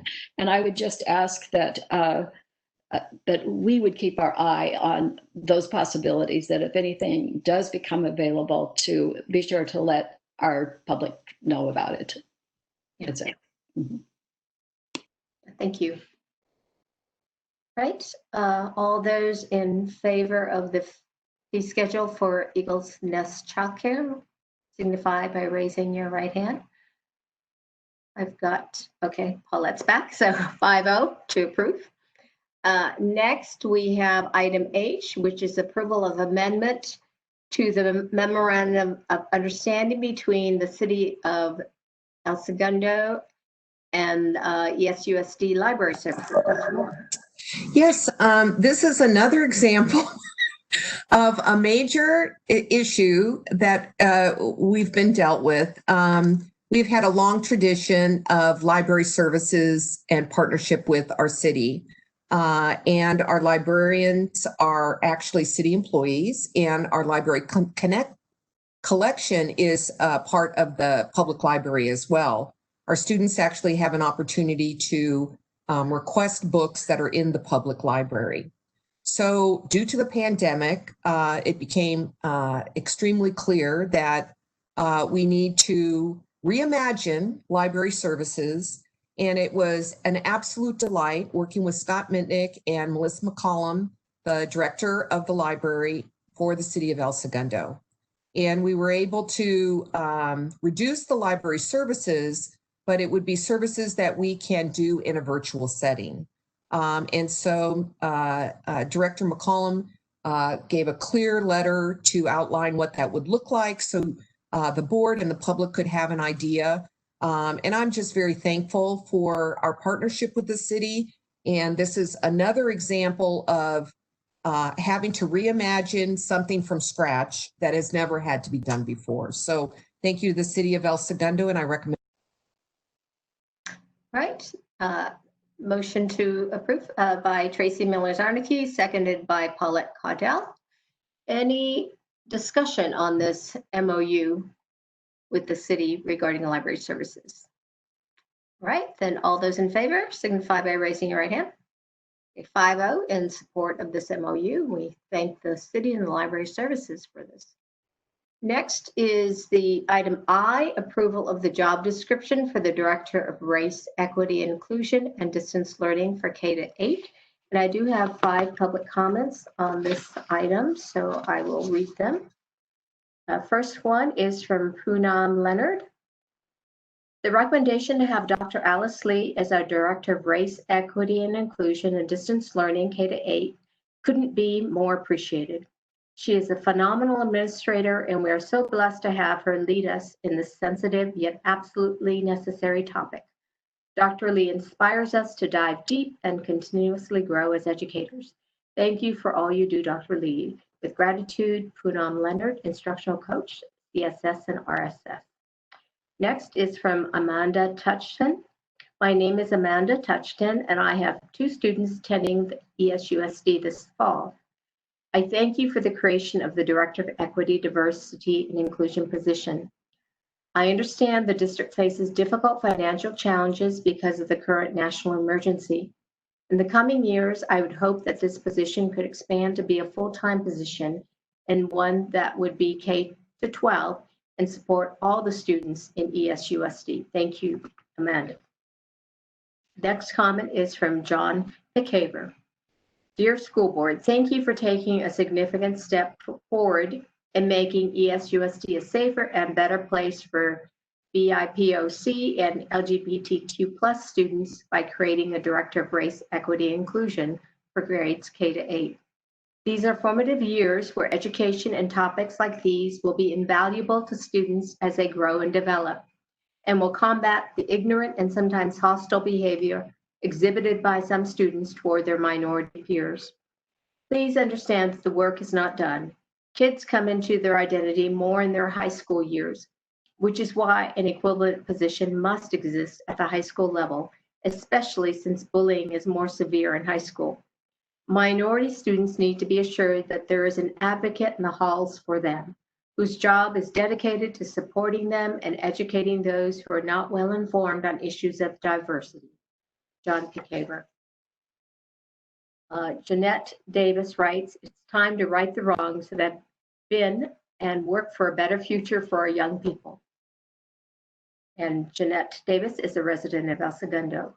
And finally, from Tanya Taylor, I want to thank the school board for creating the position of REI director. That's certainly a very positive step in the right direction. I hope that this position will help to make a more equitable environment for all students, and that it will also expand the curriculum, making it more inclusive on topics of race, equity, and social justice. I look forward to following the progress that will be made and hope that the budget for REI in schools will be expanded in the future. Kind regards, Tanya Taylor, parent and resident. Right. Anything else you'd like to say about this item, Dr. Moore? Yes, I just wanted to mention that although this is for kindergarten through 8th grade, that is in order to ensure that we have a systemic approach. It's important to note that for El Segundo High School, Dr. Melissa Gooden is working in this capacity specifically. She, along with Ms. Devolantes and the leadership team at El Segundo High School, consisting of teachers, are 100% committed to doing this work.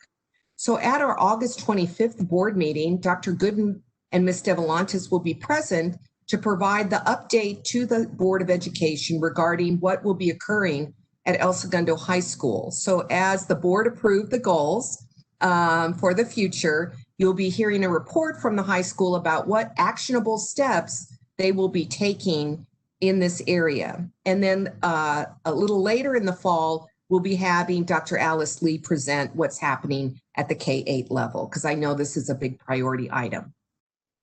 Thank you. So motion to approve the new job description. It's been moved by Paulette Caudell and seconded by Tracy Miller-Zarnicki. Any further discussion on this item? If not, all those in favor signify by raising your right hand. 5-0 to approve item I. Next, we have J, which is approval for Project Lead the Way Computer Science Essentials class. Dr. Moore. This was brought to the board as an information pending action. We received an actual grant for this, and this is at the request of the high school. So I recommend approval. Great. Motion to approve by Emily Lane, seconded by Nancy Cobb. Any further discussion? All right, then all those in favor signify by raising your right hand. 5-0 to approve the new Project Lead the Way Computer Science Essentials class. Next, item K, approval ratification of professional development on new learning management system, Schoology. Dr. Moore. I have nothing to add. All right. Motion on this one. Moved by Tracy Miller-Zarnicki. Seconded by Emily Lane.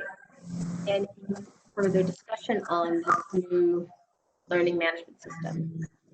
Great. All those in favor, raise your right hand. 5-0 to approve item K. And then item L is approval of the master contract with Alpine Academy Utah Youth Village. Dr. Moore. Yes, this contract is necessary in order to meet an individualized student needs based on their IEP. Okay. Motion to approve by Paulette Caudell, seconded by Tracy Miller-Zarnicki. Any discussion on this one? All right, all those in favor, signify, raising your right hand. 5-0 to approve this master contract. All right, we've gone through all the action items, information pending action. Dr. Moore. Yes, once again, another reimagine. We received notice from Los Angeles County Public Health that choral music is not permissible in the schools due to the COVID-19 spread. So in order to allow students a viable music offering, the high school worked with Ms. Gianna Summers to come forward with an alternative that would continue to meet those standards. So I commend the high school, and we'll be bringing this back as an action item at the August 25th meeting. Is this for this fall term, Dr. Moore? Yes, it is. Yes, it is. All right, thank you. All right, we'll move on to board member reports and discussion. Paulette, we'll start with you. Well, I got to spend some time with my mother and brother this last week, but I paid dearly for that. The mountain of reading that we go through is just, I'm slugging my way through. I'm getting there. I've done most of it. It's hard work. I throw in with you, Emily. It's tough work. Thank you. Nancy Cobb, why don't we go to you next? I'm just going to report on SoCal Rock since that's my assignment here. And there's not good news there either. We passed a resolution in a special meeting, which will reduce their classified workforce by about 50%. You know, SoCal Rock is all hands-on, and many of those classes just cannot carry on. So we're going to have to do essentially the same thing that El Segundo had to do this evening. The second thing was we are going to be able to continue several adult classes for essential workers. We'll have to practice social distancing and all that, but they are going to let especially health-related essential workers return to continue their programs. And this will give an opportunity to the students who were almost finished when we had to close down for COVID-19. They'll be able to come in and finish the requirements for the certifications that they were working on. They also are discussing this week online options for high school students, but until the end of the week, I won't have any update on that. However, the private high school that's leasing space from SoCal Rock, they've been working there all summer, and they are planning to be ready to essentially offer the same kinds of programs that we are as school opens. It'll be some kind of a hybrid, but hoping, of course, that they'll be able to go on to full opening at some point in the future as well. So that's sort of, and I will make sure that I give a notification when we know what high school's courses will be offered for this coming semester. Thank you. Emily? I think I have done enough talking tonight. I truly hope the community understands that we are dedicated to our students. And you know, when I said earlier about, you know, I've been thinking about my business comment, that never takes the place of our students' needs. It's just sometimes there's some really hard business decisions and things that we have to make, and that's where I wish California would get its act together, and flat funding is not going to help any of our students. And so that's a whole other topic. But I think our staff and our administration, it's a hard time right now for them and our parents. I mean, the uncertainty, the just paradigm shift in parenting and educating our students is for everyone. So I am truly sorry for everything, and I hope there's an end. Thank you. Tracy? Yeah, let's see. I don't even know what day of the week it is sometimes now with this whole new thing, but I do know the town hall that we had last week was amazing to have that many parents tune in and pay attention, and those that watched it afterwards. I'm so glad you are all trying to ride this insane wave with us and stay up to date with everything as we find it out.